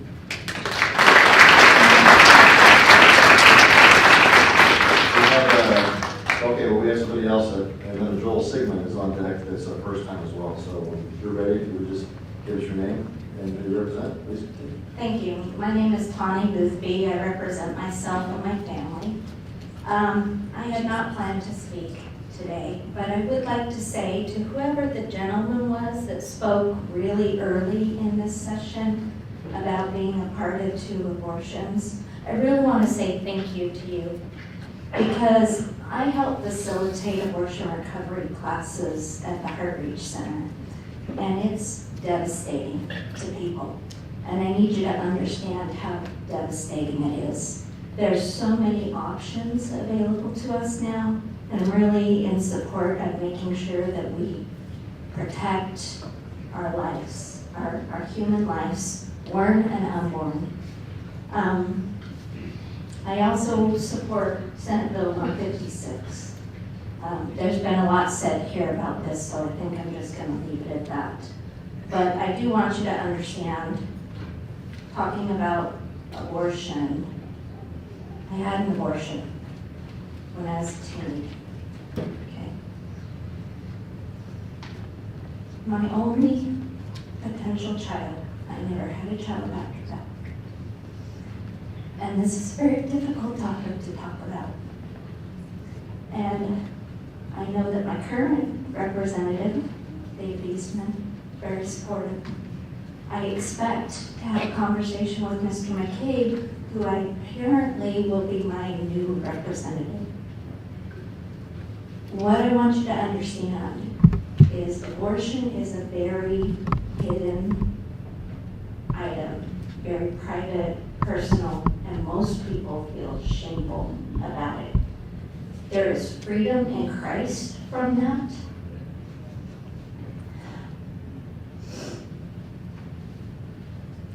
And I wish more people would seek those recovery classes, because there's approximately 1 in every 4 women in your midst that has had an abortion, or many who have supported people who have had abortions, including the men. So whoever that gentleman was, I want you to know there's post-abortion classes for men too. And we support those at the Heart Reach Center. So if you have any questions, please feel free to contact the Heart Reach Center. And stop. Just stop it. It's easy to stop. Just stop. Thank you. Thank you.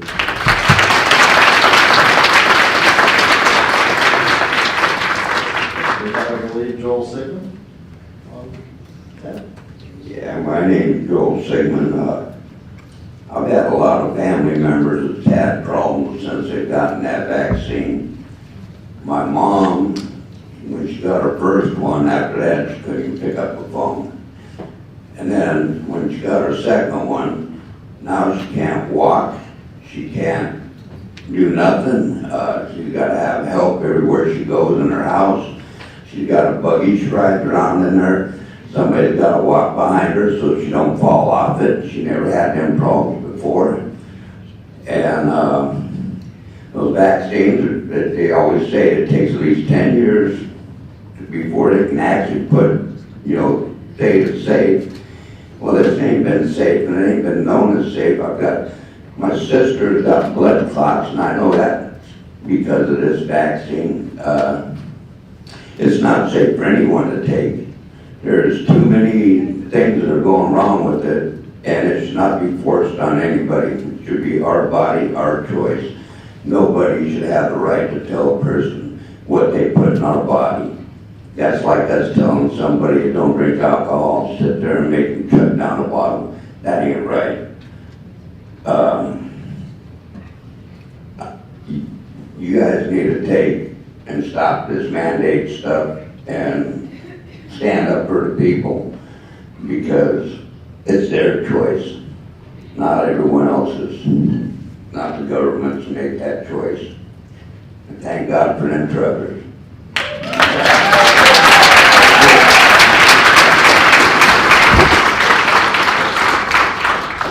Okay, I do not show anybody else on the pink slip here that is, don't laugh, but there was one up here that actually said Brandon in a question mark. Somebody did, it's probably a joke, but it's pretty funny.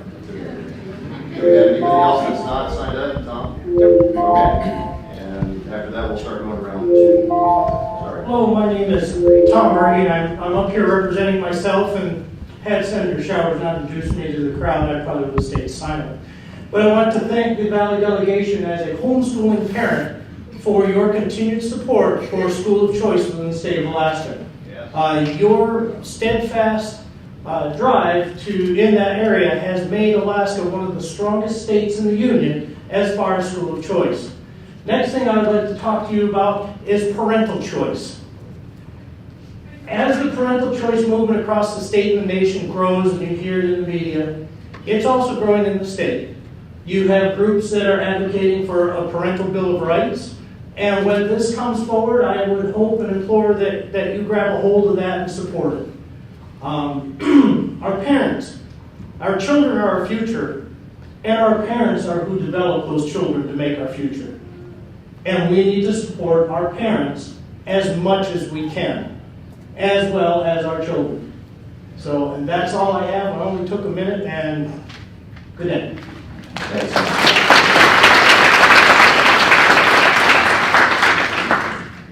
Okay, is that a new one or a second time? I'm a newbie. Newbie, come on up. Hello, my name is Kathy Harris. I haven't been in Alaska in very long, a couple of years.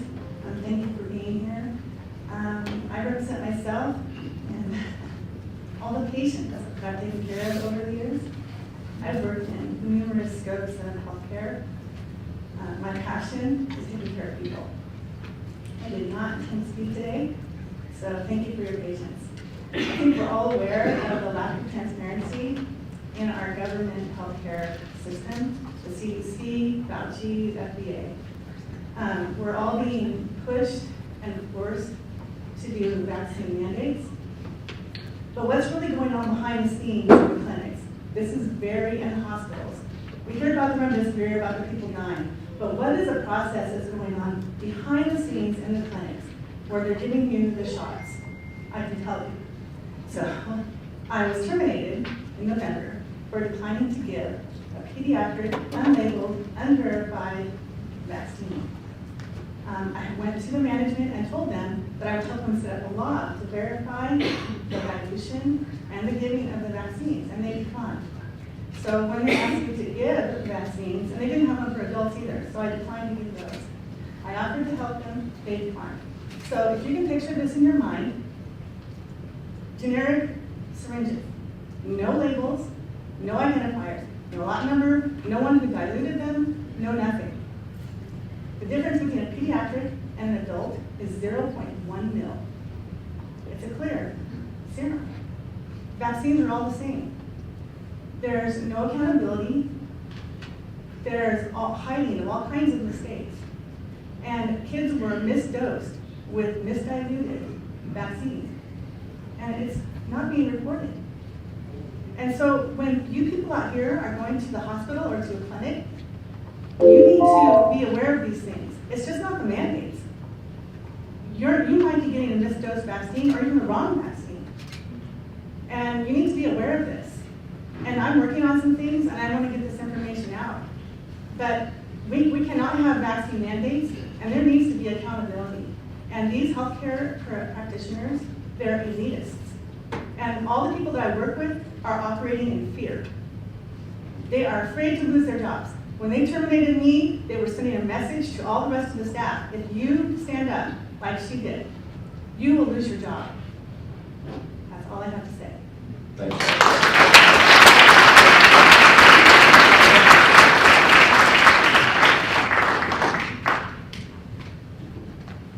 And as Ed comes up, as I know, I'm going to put himself on the record here. I just want to tell everybody thank you for being civil and respectful with your comments. As forceful as that may be, it's appreciated. And also sticking to the timeline today as we go through it. So I just want to say from our side that's helpful, because sometimes we're very divisive in the language. So thank you for that support. You're telling me I need to be civil. Not you. I know you. You're ready, sir.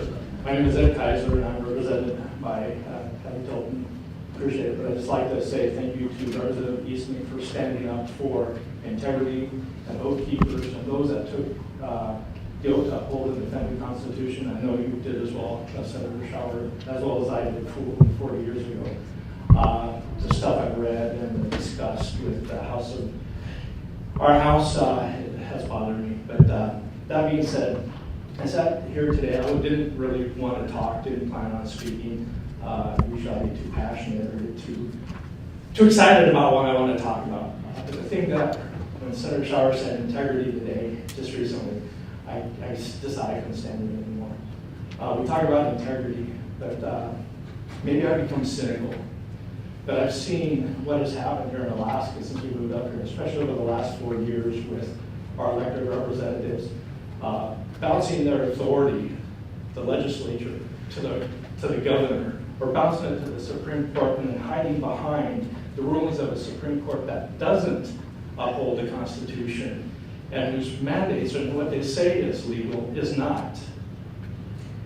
You don't stand up for it. The courts don't stand up for us. The governor doesn't stand up for us. There is no integrity. It's hard, like I said, maybe I become cynical. But the biggest thing is the election that happened in 2020.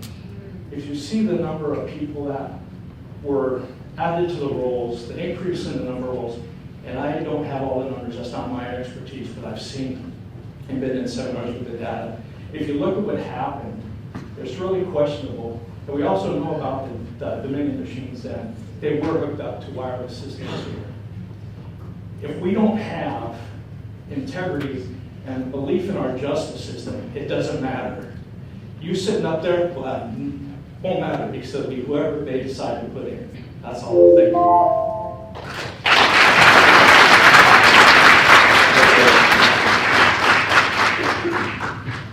Still rolling with the first.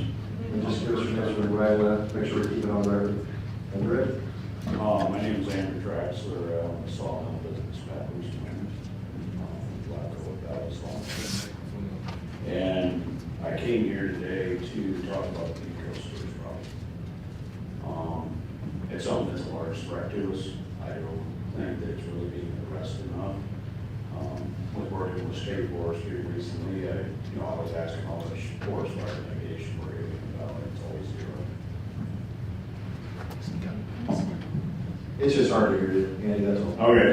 That's better. I think that we need to address this. We see vaccine mandates and all these other things, these huge things. It's more important we don't have a forest fire. I walked through the forest, and there's no way, with the firefighter knowledge I have, that I would head into that forest to fight a fire. You can't even escape. We have something lacking. I'm looking at harvesting some land that's all privately owned, and there's just a small parcel attached to it, and I contacted the state to be able to harvest these trees and use them. Yes, I'll make a profit. For me to harvest 6 acres of Beaverfield spruce, the price given to me is $500 I need to pay the state to cut Beaverfield spruce trees on the state ground. I understand, I'm a business, I make a profit, but that just seems kind of retarded to me. Beaverfield spruce is a problem, and I need to pay the state to cut them. It just seems odd. You know what I mean? There should be a bounty on it, if anything. And so I think that something needs to be addressed, and it's not the forester. The guy is out there wading through knee-deep snow, snowshoes. I mean, there's something got to change, though. You know, something's missing. You understand what I'm saying? So, thank you.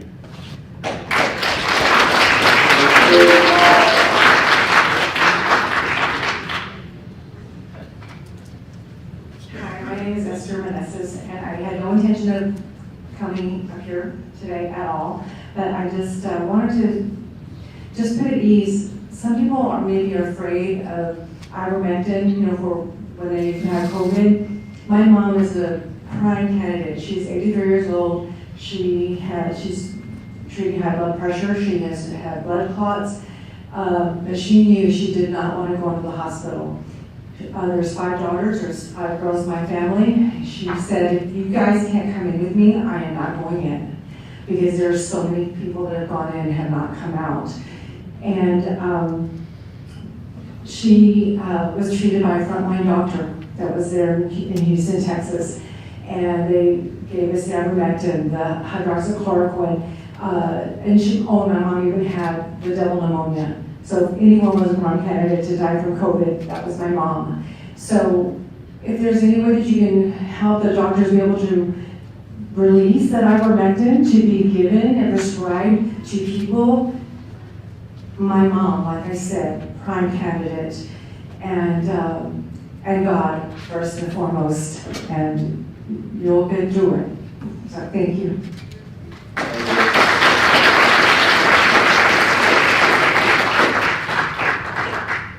Saying there's always another new first one, so we're good. Have we we've exhausted the ballots?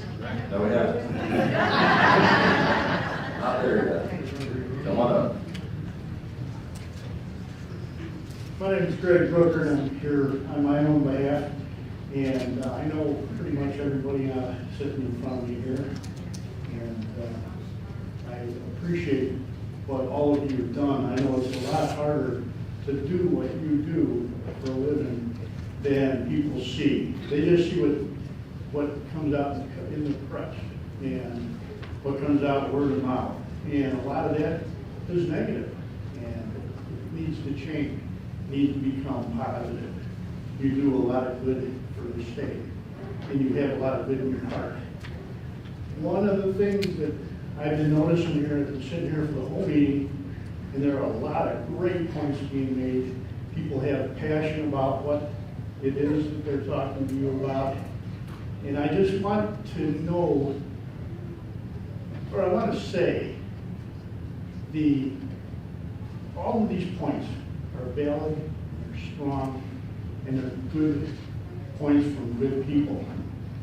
All of our representatives and senators should be hearing them, and they should be hearing them regularly from the people. Look at all the people that have turned out here.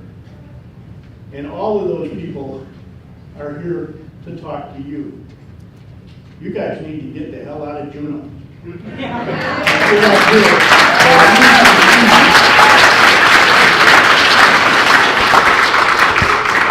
Listen to what these people are saying, because they mean what they're saying.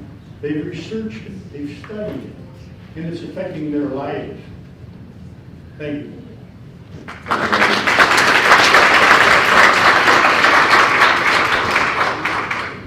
feel like Charlie Brown, see? Somebody else. Not going to pull the phone out for me this time, Charlie Brown. Come on up, Charlie.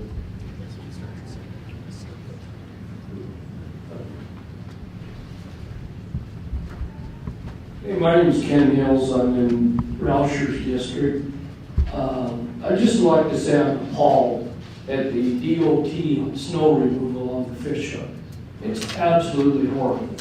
And I see and we have good road service out there from private contractors. And I just want to know why maybe we can't work with the borough and have these private contractors that are going down state roads from subdivision to subdivision to plow the damn roads out. Because the state isn't doing anything on that fish hook north of Selden. It's horrible.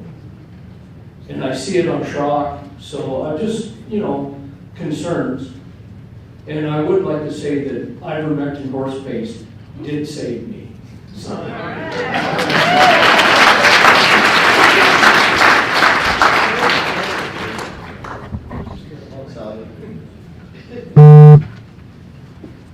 Sally Pollen, lifelong Alaskan, 40 years in Valley here.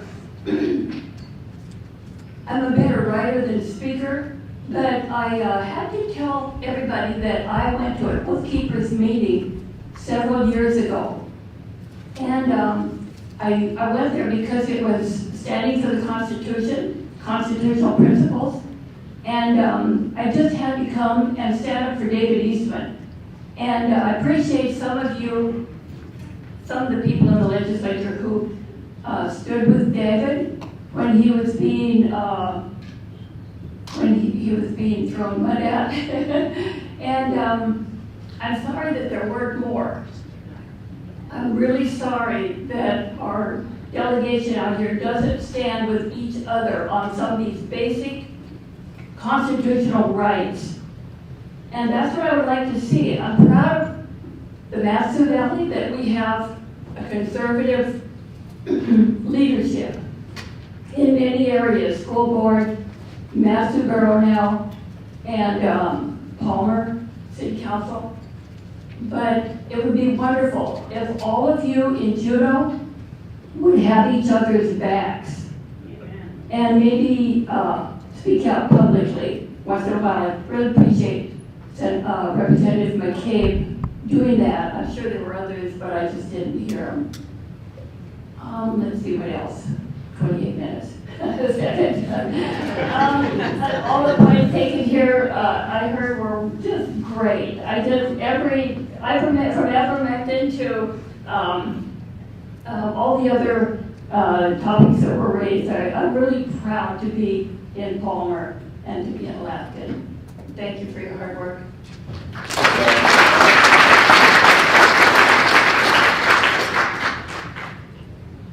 I'm just going to sit here and stare at you. Somebody else is coming up here.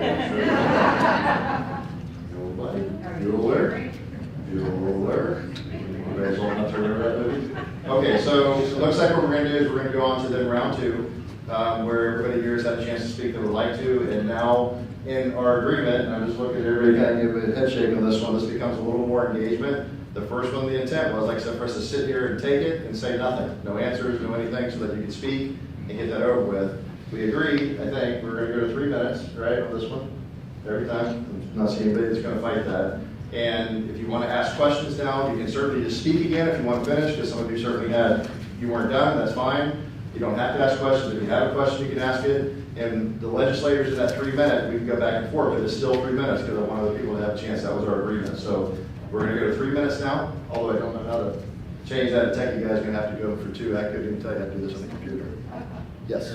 That was Earl. Yeah, it was 3 minutes. Because otherwise we're going to get 10-minute diatribes and we're not going to have a chance for people to engage. So does somebody help? Techie guy back there at the corner? Dude on the camera? Can you make this 3 minutes or Eric? We'll just take a momentary break and then we'll get started on round 2 for the next section. While that's coming up, Shelley just made a point. That 3 minutes of each block is for you to ask questions, finish your statements, whatever you want to do. Back and forth to that 3 minutes, keep it relatively concise because it may be somebody behind you wants to talk to the next legislator. So what I don't want to do is go 8 minutes per person when the legislator happens out here to debate. Do that afterwards, please, so everybody has a chance.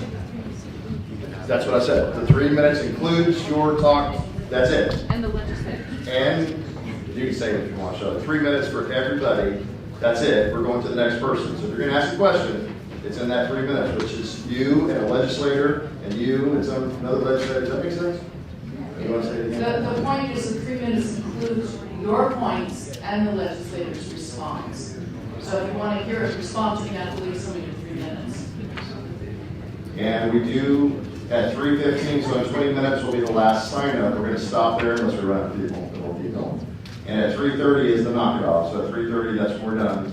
And some legislators have to go. And we'll stop up here, we'll say thank you, and then legislators that can stay for a little while can go talk to the floor, et cetera, et cetera. Everybody good? All right, good to go. And we'll start at 3 minutes. I wasn't there, it wasn't paying attention. Okay, we are off to the next set. We've got, and Mary, I apologize, but Mary Yanagawa, right? You did. Okay, come on back up, and the format's a little different this time, but just at 3 minutes, please, we'll stop and go to the next one. So when you're ready. Thank you. Just a reminder, I'm Mary Yanagawa, and from Los Alcilla, and I'm representing midwives in Alaska. I'm the president of the Midwives Association of Alaska, or MAA. I wanted to emphasize again that you will soon be seeing Senate Bill number 192 and House Bill number 334. It is going into your committees. It will be on the floor. You will get the chance to vote for it. And I am super excited to be able to bring to the forefront in the discussion midwifery in Alaska. The state of Alaska has a national statistics that blows away everyone else in the lower 48 and Hawaii, everywhere. More babies are born, more women are cared for by midwives in Alaska than anywhere in our nation. And in the Matsu borough, we hold that record. There are more out-of-hospital midwives and out-of-hospital birth centers in the Matsu Valley per capita than anywhere in America. Midwives are important. The people love their midwives. I was going to turn around and say, raise your hand if you know a midwife, if you've been cared for by a midwife, if you had your babies by a midwife. Or paramedics. Midwives are important.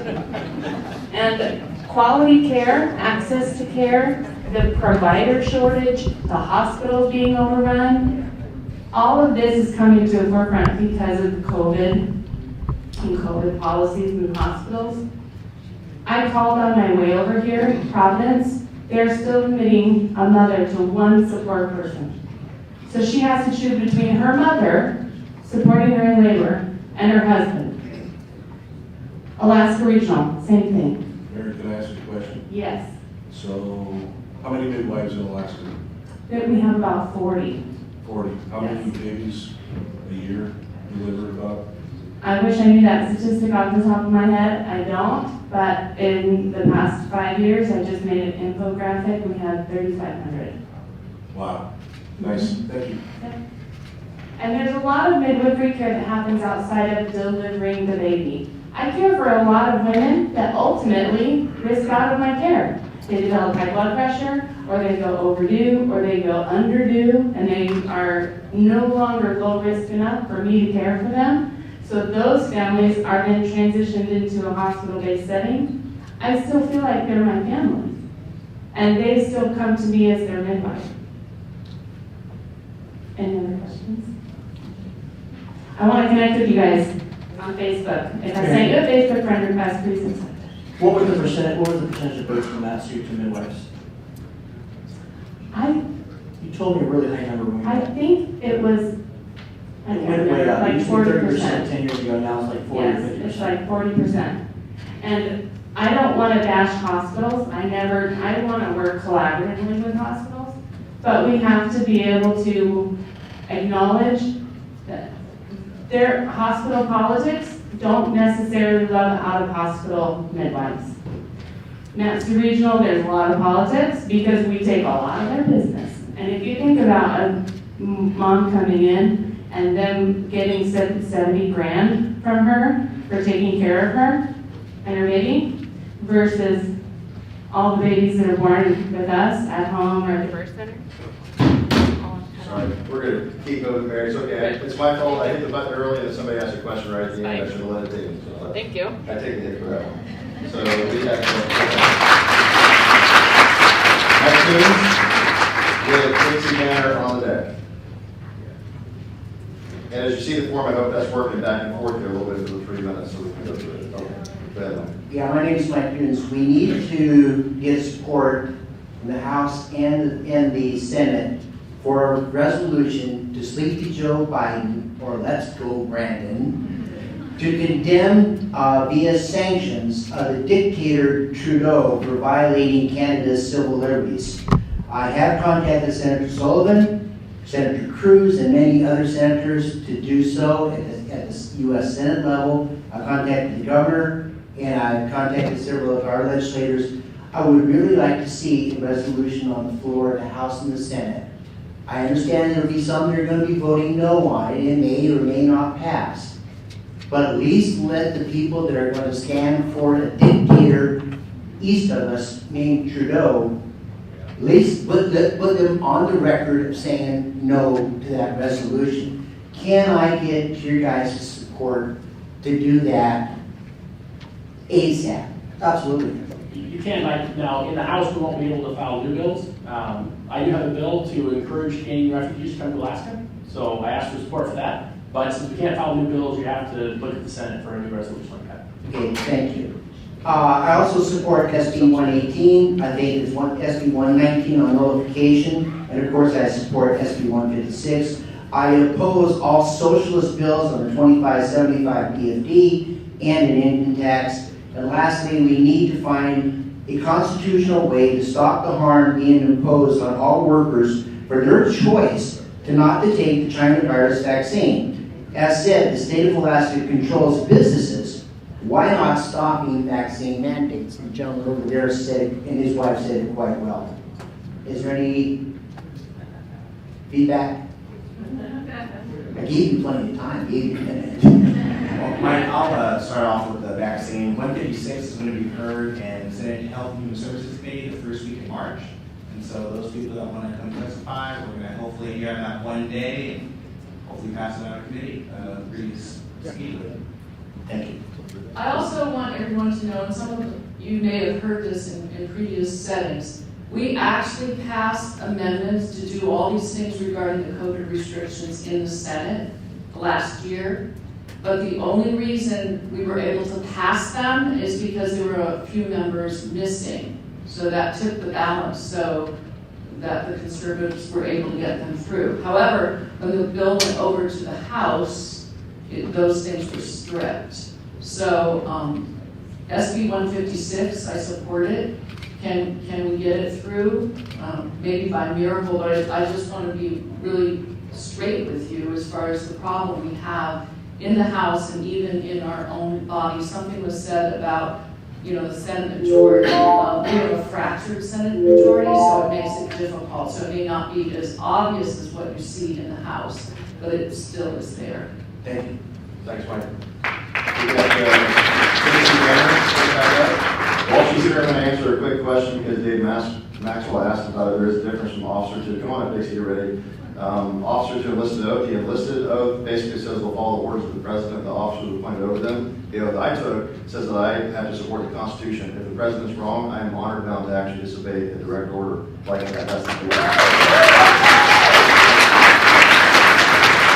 And in both situations, you're swearing your oath further to the Constitution. So just make sure that's clear. Dixie, get nice and close to the mic.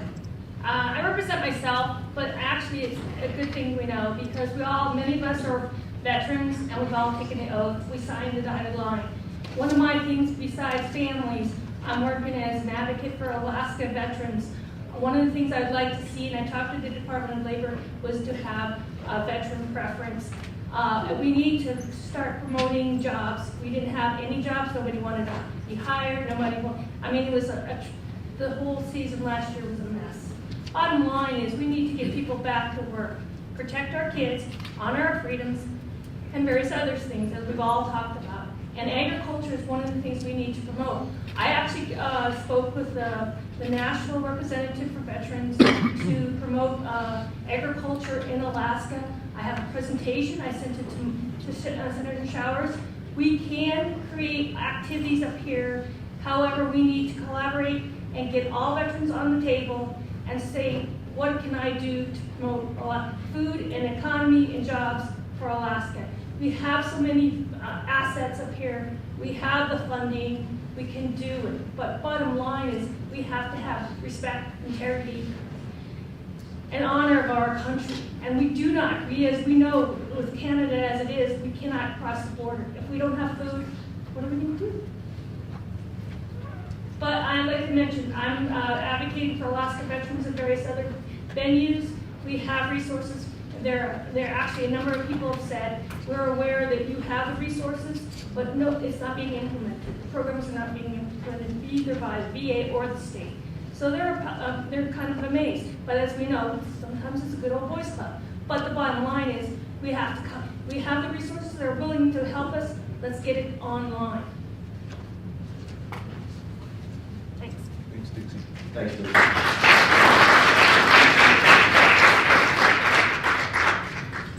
Kendall, I apologize. You were up, Kendall. I didn't give you a heads up because you got bungled there. And Melanie Cladd is up next. Kendall Cruz. I want to say I want to support midwives and those bills. I got pregnant in 2020. The hospital and my OBGYN said you will have to get the vaccine if you want to deliver a Providence. I said no. I called a midwife. I had this baby at home. It was the most amazing experience in my life.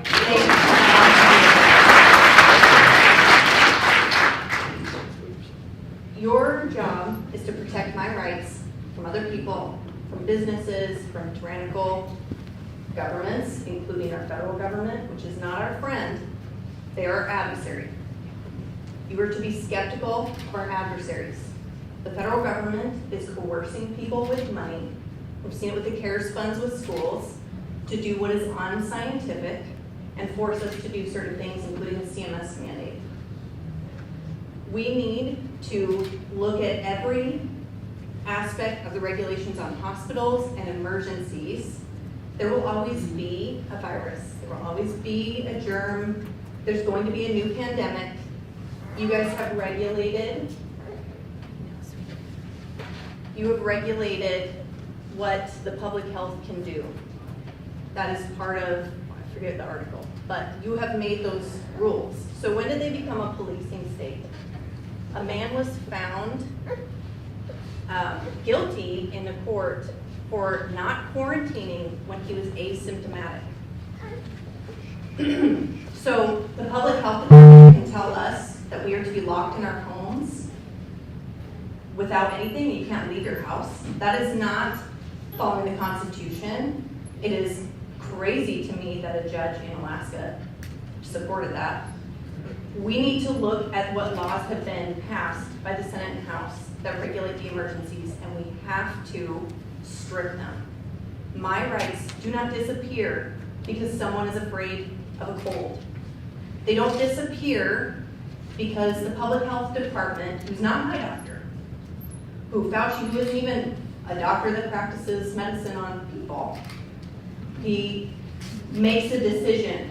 Okay, I've studied immunology and biochemistry, and I can tell you I have my original textbook that talks about masks and how nonsensical it was to say that was going to stop.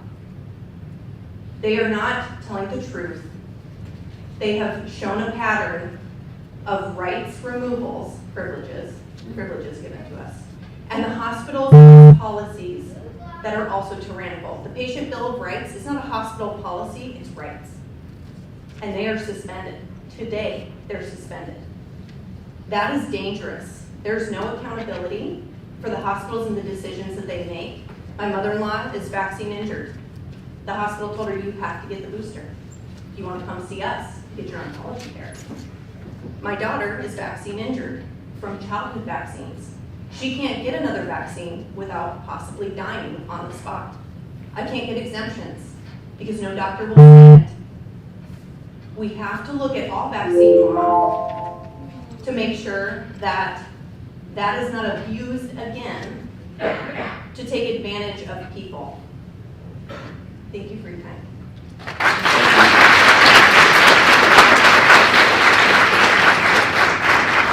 Melanie Cladd was up with Dave Maxwell back in the deck. Personally, I think I'm going to nominate Kendall to run for office. Speaks all and command of the facts. Is Melanie still here? Gone, perhaps? Okay, then we'll go to Dave Maxwell. Dave, you're back up. And we have Bert, you're back on the deck as well.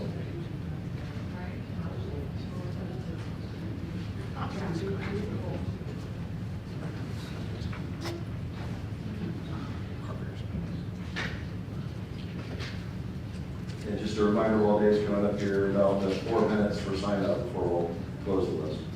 Okay. Okay, Dave Maxwell again from Plummer. State of Alaska employee, whistleblower, fired for duty. So maybe I should remind the lawmakers, that's actually against the law. It is. And there's a lot of things that the state does that's absolutely not legal. I'm just curious to know, and I don't want you to take a whole lot of time, but why is it you don't enforce the law? You make them, but you don't have any incentive to enforce it. It's almost like writing a comic book. Any answers? It's hard work. People don't like doing hard work. I'll tell you, Dave, part of the problem, and I've said it before, you know, this is the judiciary, because they let us get away with it. Right. All the time. Right, so I'm going to stop you right there because you just injected my next thought. So we have a few things where I see that whistleblowers within the context of the system ought to be standing up and they're not. Why is it none of you took on the judge that said, hey, why don't we just break the law today and we won't make signatures required on these ballots? I did. Did you? Thank you. I have a few more actually. We have beer pong, and all of a sudden it seems to be that Luis Stutz has more jurisdiction over how the law will be applied or what will be looked into than anybody else in the state. Why is it nobody confronted her?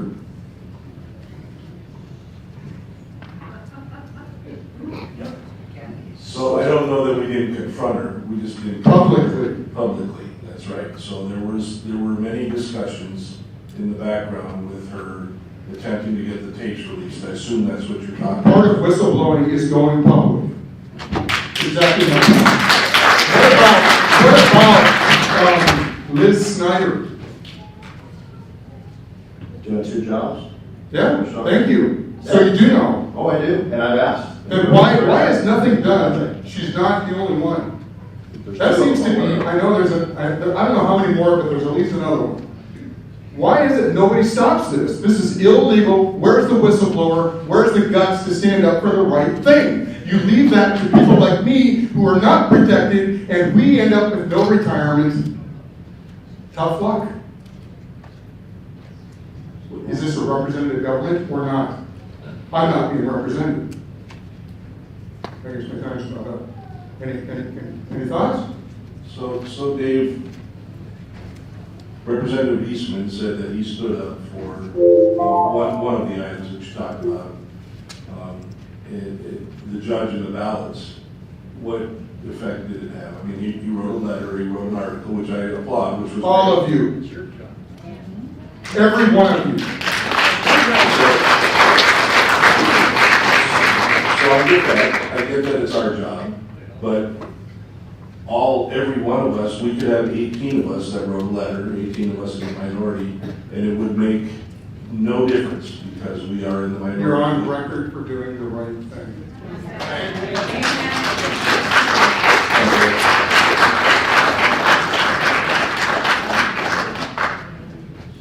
And after Bert, we have Carol Carmen is on that.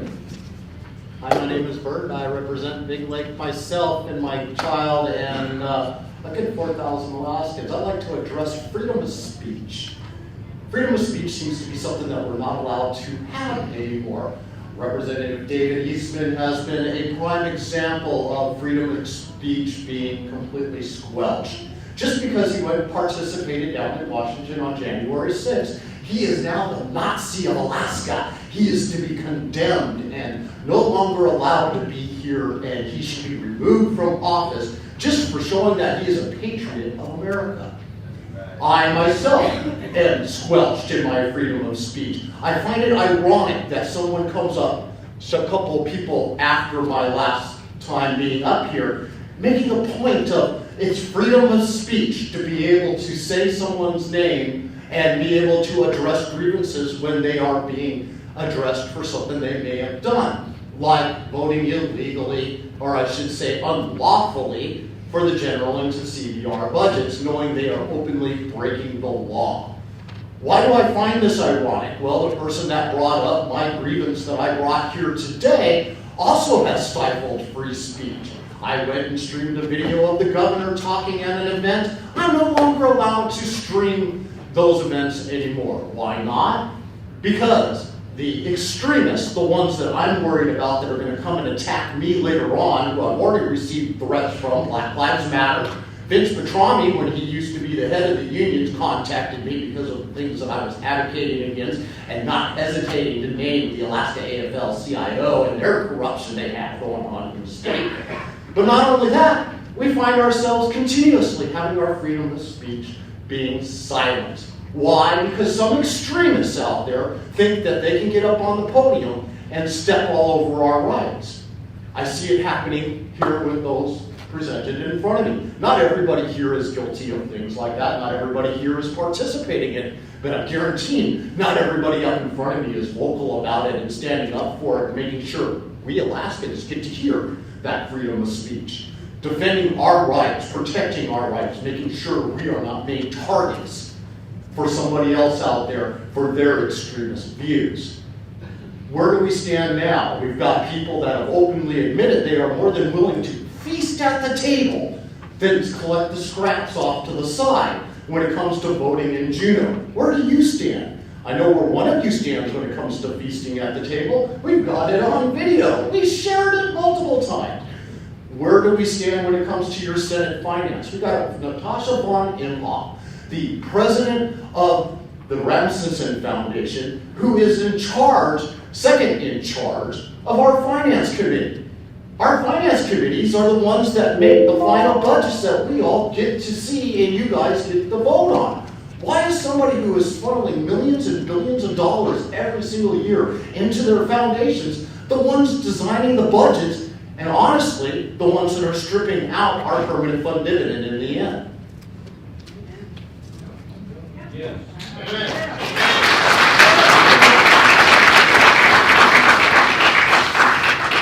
We had Carol coming up and Sherry Lowbar on deck. And I will mention that I was given a note that said anybody, and I didn't realize it was myself, because I filed 2 of them, and this is how much result I got from ethics complaints. Absolutely nothing. So don't think that some of them start fighting the battles, folks. You know that, you see it, we talked about it. I'm just answering on my own behalf. But you can, if you didn't know this, you can actually file an ethics complaint. You're allowed to do so. So if you think some of these things are going on, file them. Inundate them with it, make them work on it. So there are other recourses you have too. And I'm not promising results, you know better than that.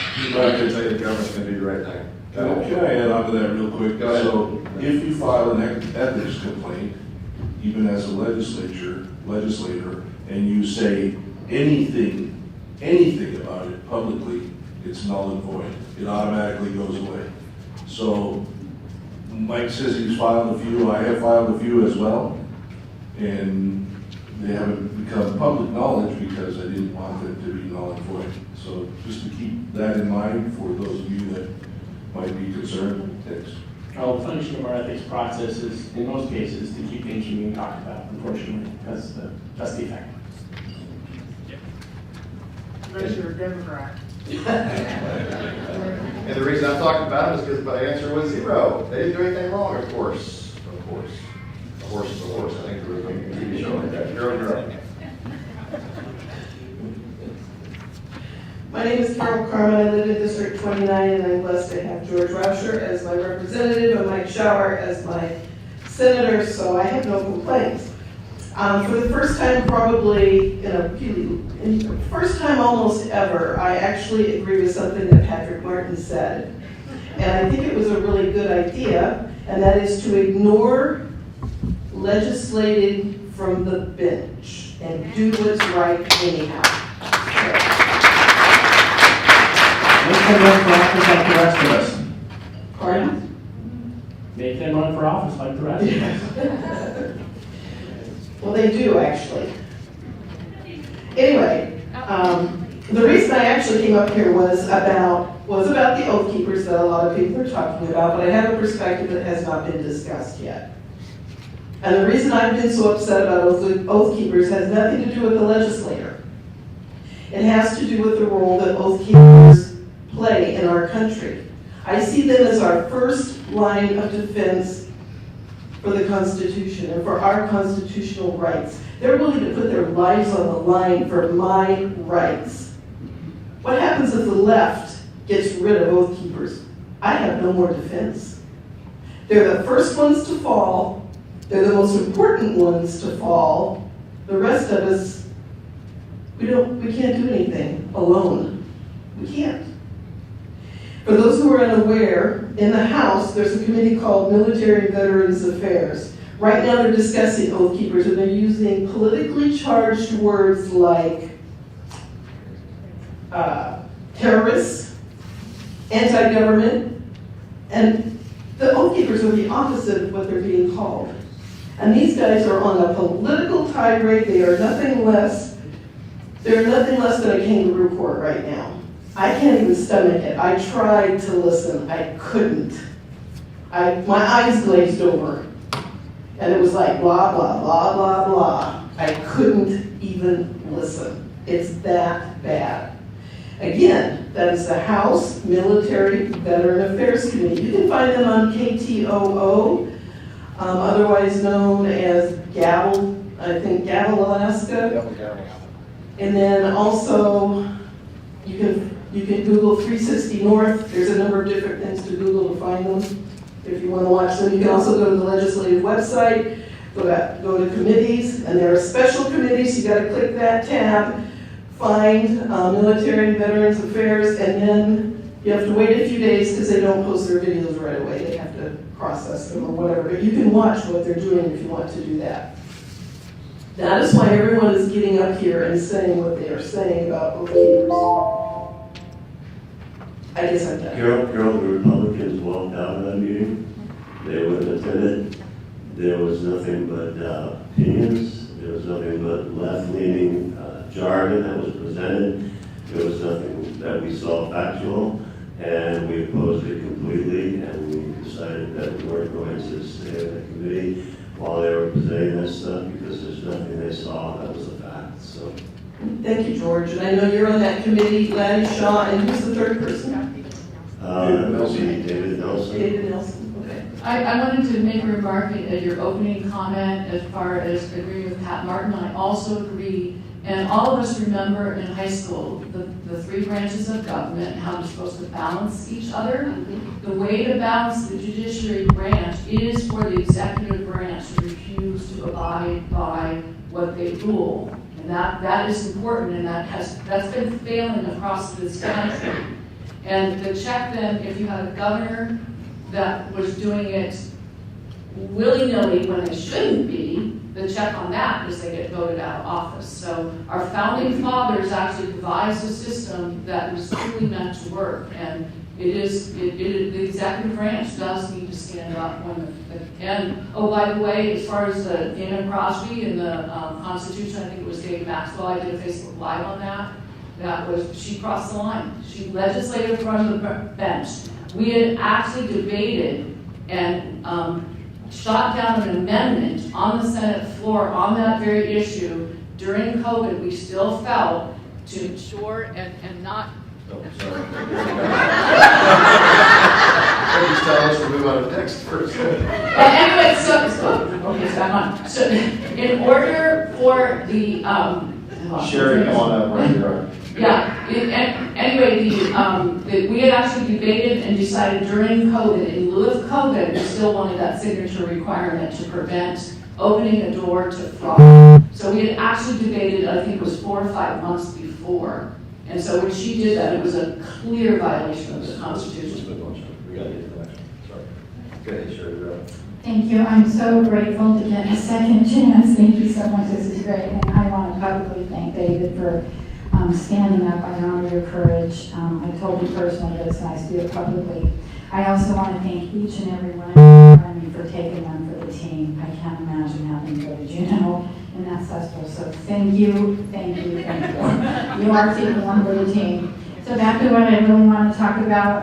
Hopefully you took good notes of my first testimony, but the second thing I want to talk about, and I want to thank my fellows for working so hard last time about the election bill. I'm very sad it didn't get out of committees, but hopefully it will. I am supporting Senate Bill 167 and also 82. I also would like to know what happened with the audit. I would like you to respond. Like, we did an audit. We know there was massive fraud in the state of Alaska. No, we didn't. Let me stop you right there.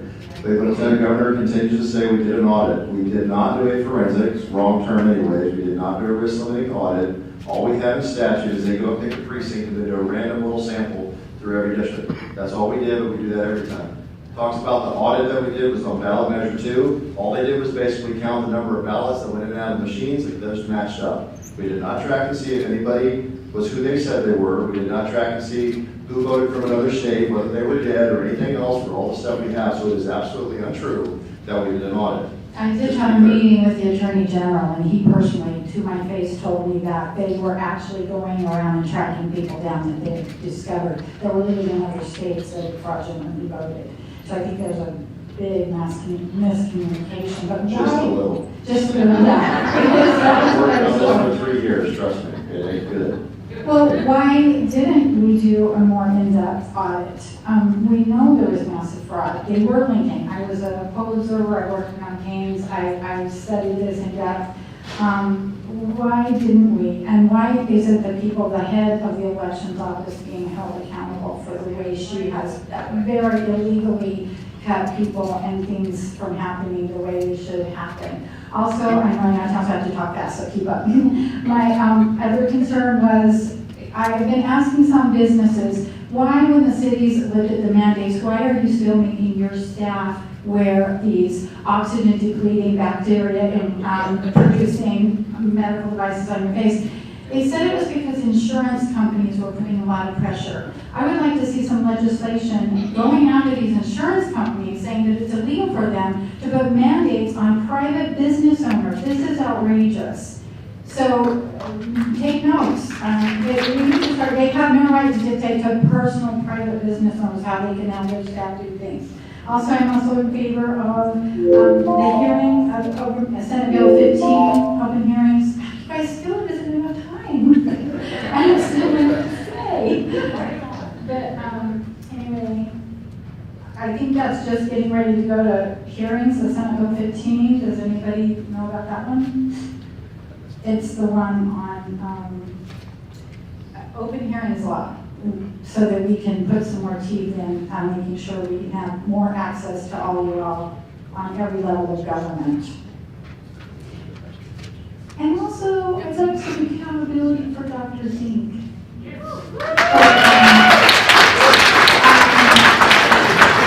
The woman has blood on her hands, and I would like to see if there's any way if you guys can collectively hold her to account. It's about time. Thank you very much.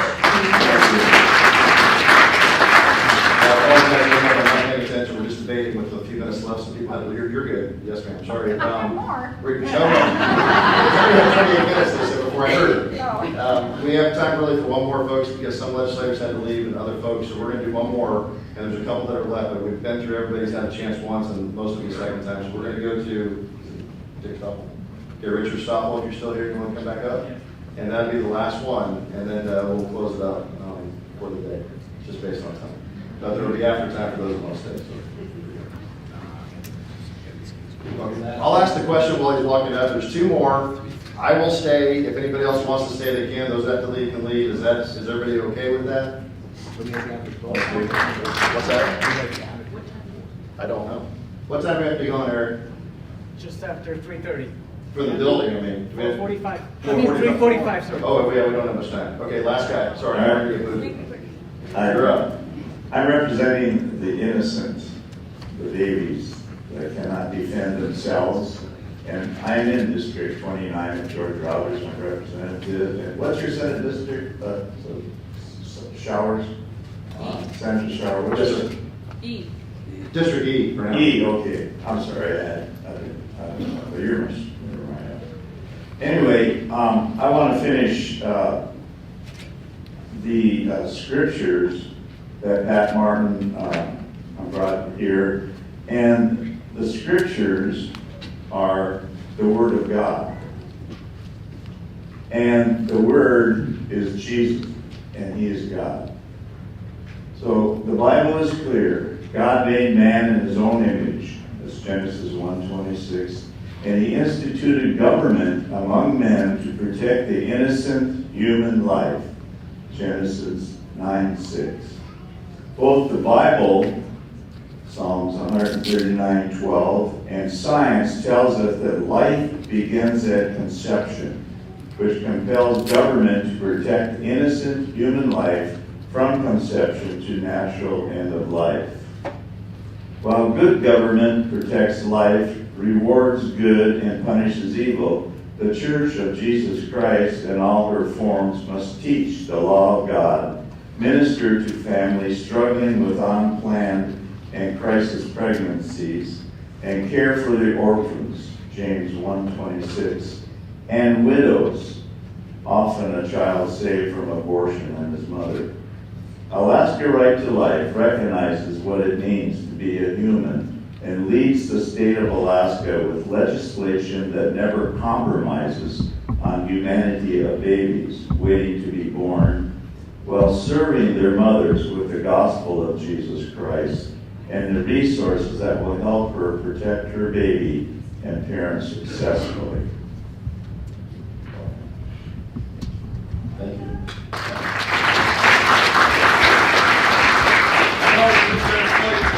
We can do 2 minutes each if you want to do the last two. How about, anybody?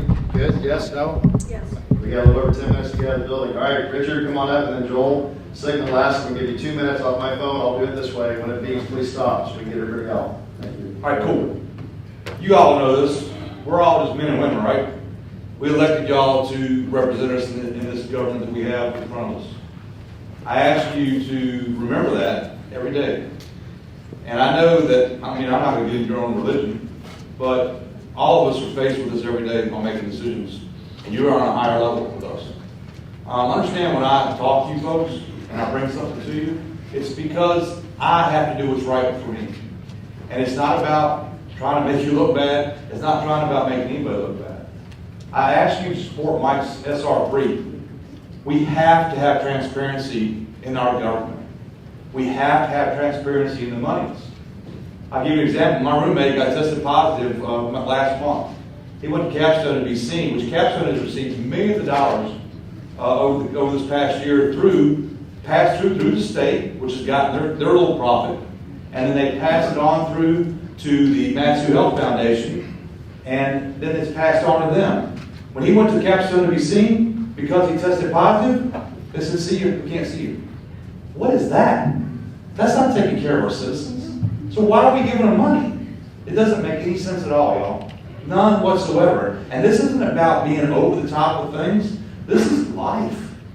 I've seen about 10,000 funerals in my working experience, and I've been to war for 16 months with 172nd Striker Brigade in 2005, 2006. 2007, we had 50-some paratroopers get killed over here. My personal friend that we've talked a lot about. This is our passion, because we have to do what's right. It's not a matter of trying to make anybody look bad. We have ideas. You guys can't think of everything. That's why you're having these things, okay? Secondarily, the port. I really think a barge system, if every one of you been to the port and done the tour? Every one of you. Have you been? Okay, if you haven't, go. Reason being, especially if you're trying to be governor, you got to understand where we're at in infrastructure. Okay? That port is very important to the state of Alaska. You can take a whole train of coal and put it on a barge and ship it down south, or ship it wherever it needs to go. So all you need is a couple tugs and that barge and push it right across the water. That's all you got to do. It solves Anchorage's problem. I know you have a problem with Senate. I mean, not Senate, but you have a problem with Anchorage's legislators, and I get that. But ideas need to happen. The refinery, you got to do it. You got to do it. Thanks. Come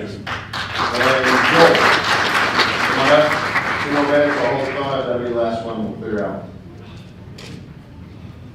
I appreciate everybody's patience. Yeah, I'd like to know what's it going to take to get the Capitol building moved. We bought the land many years ago in Willow there, and I even helped clear some of that. And I got friends and family members that also put the power lines in going there, and it's been voted on twice, but it's nothing ever been done of it. The people want to move. There's probably not even 1% of the people in Alaska that's even been to the Capitol building.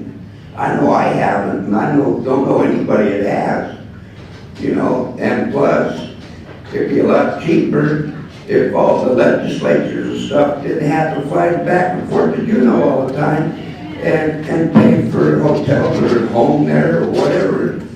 And people would actually be able to go to the Capitol building and see it. And nobody gets to see it. You might see it on the news once in a while. Did anybody ever go in it? No. It needs to be accessible to the people. The mainland here is where most of the people are. That's where the capital belongs. And I know there's a lot of you that also agree with me on that are up for having a capital moved. I don't know who's stopping it, but it needs to be moved to where the people can go there. And I filed a bill to do that last week. What? I filed a bill to move it to Willow last week, where we voted to do it in the 70s. On that bill, we filed a bill to move it. Yeah.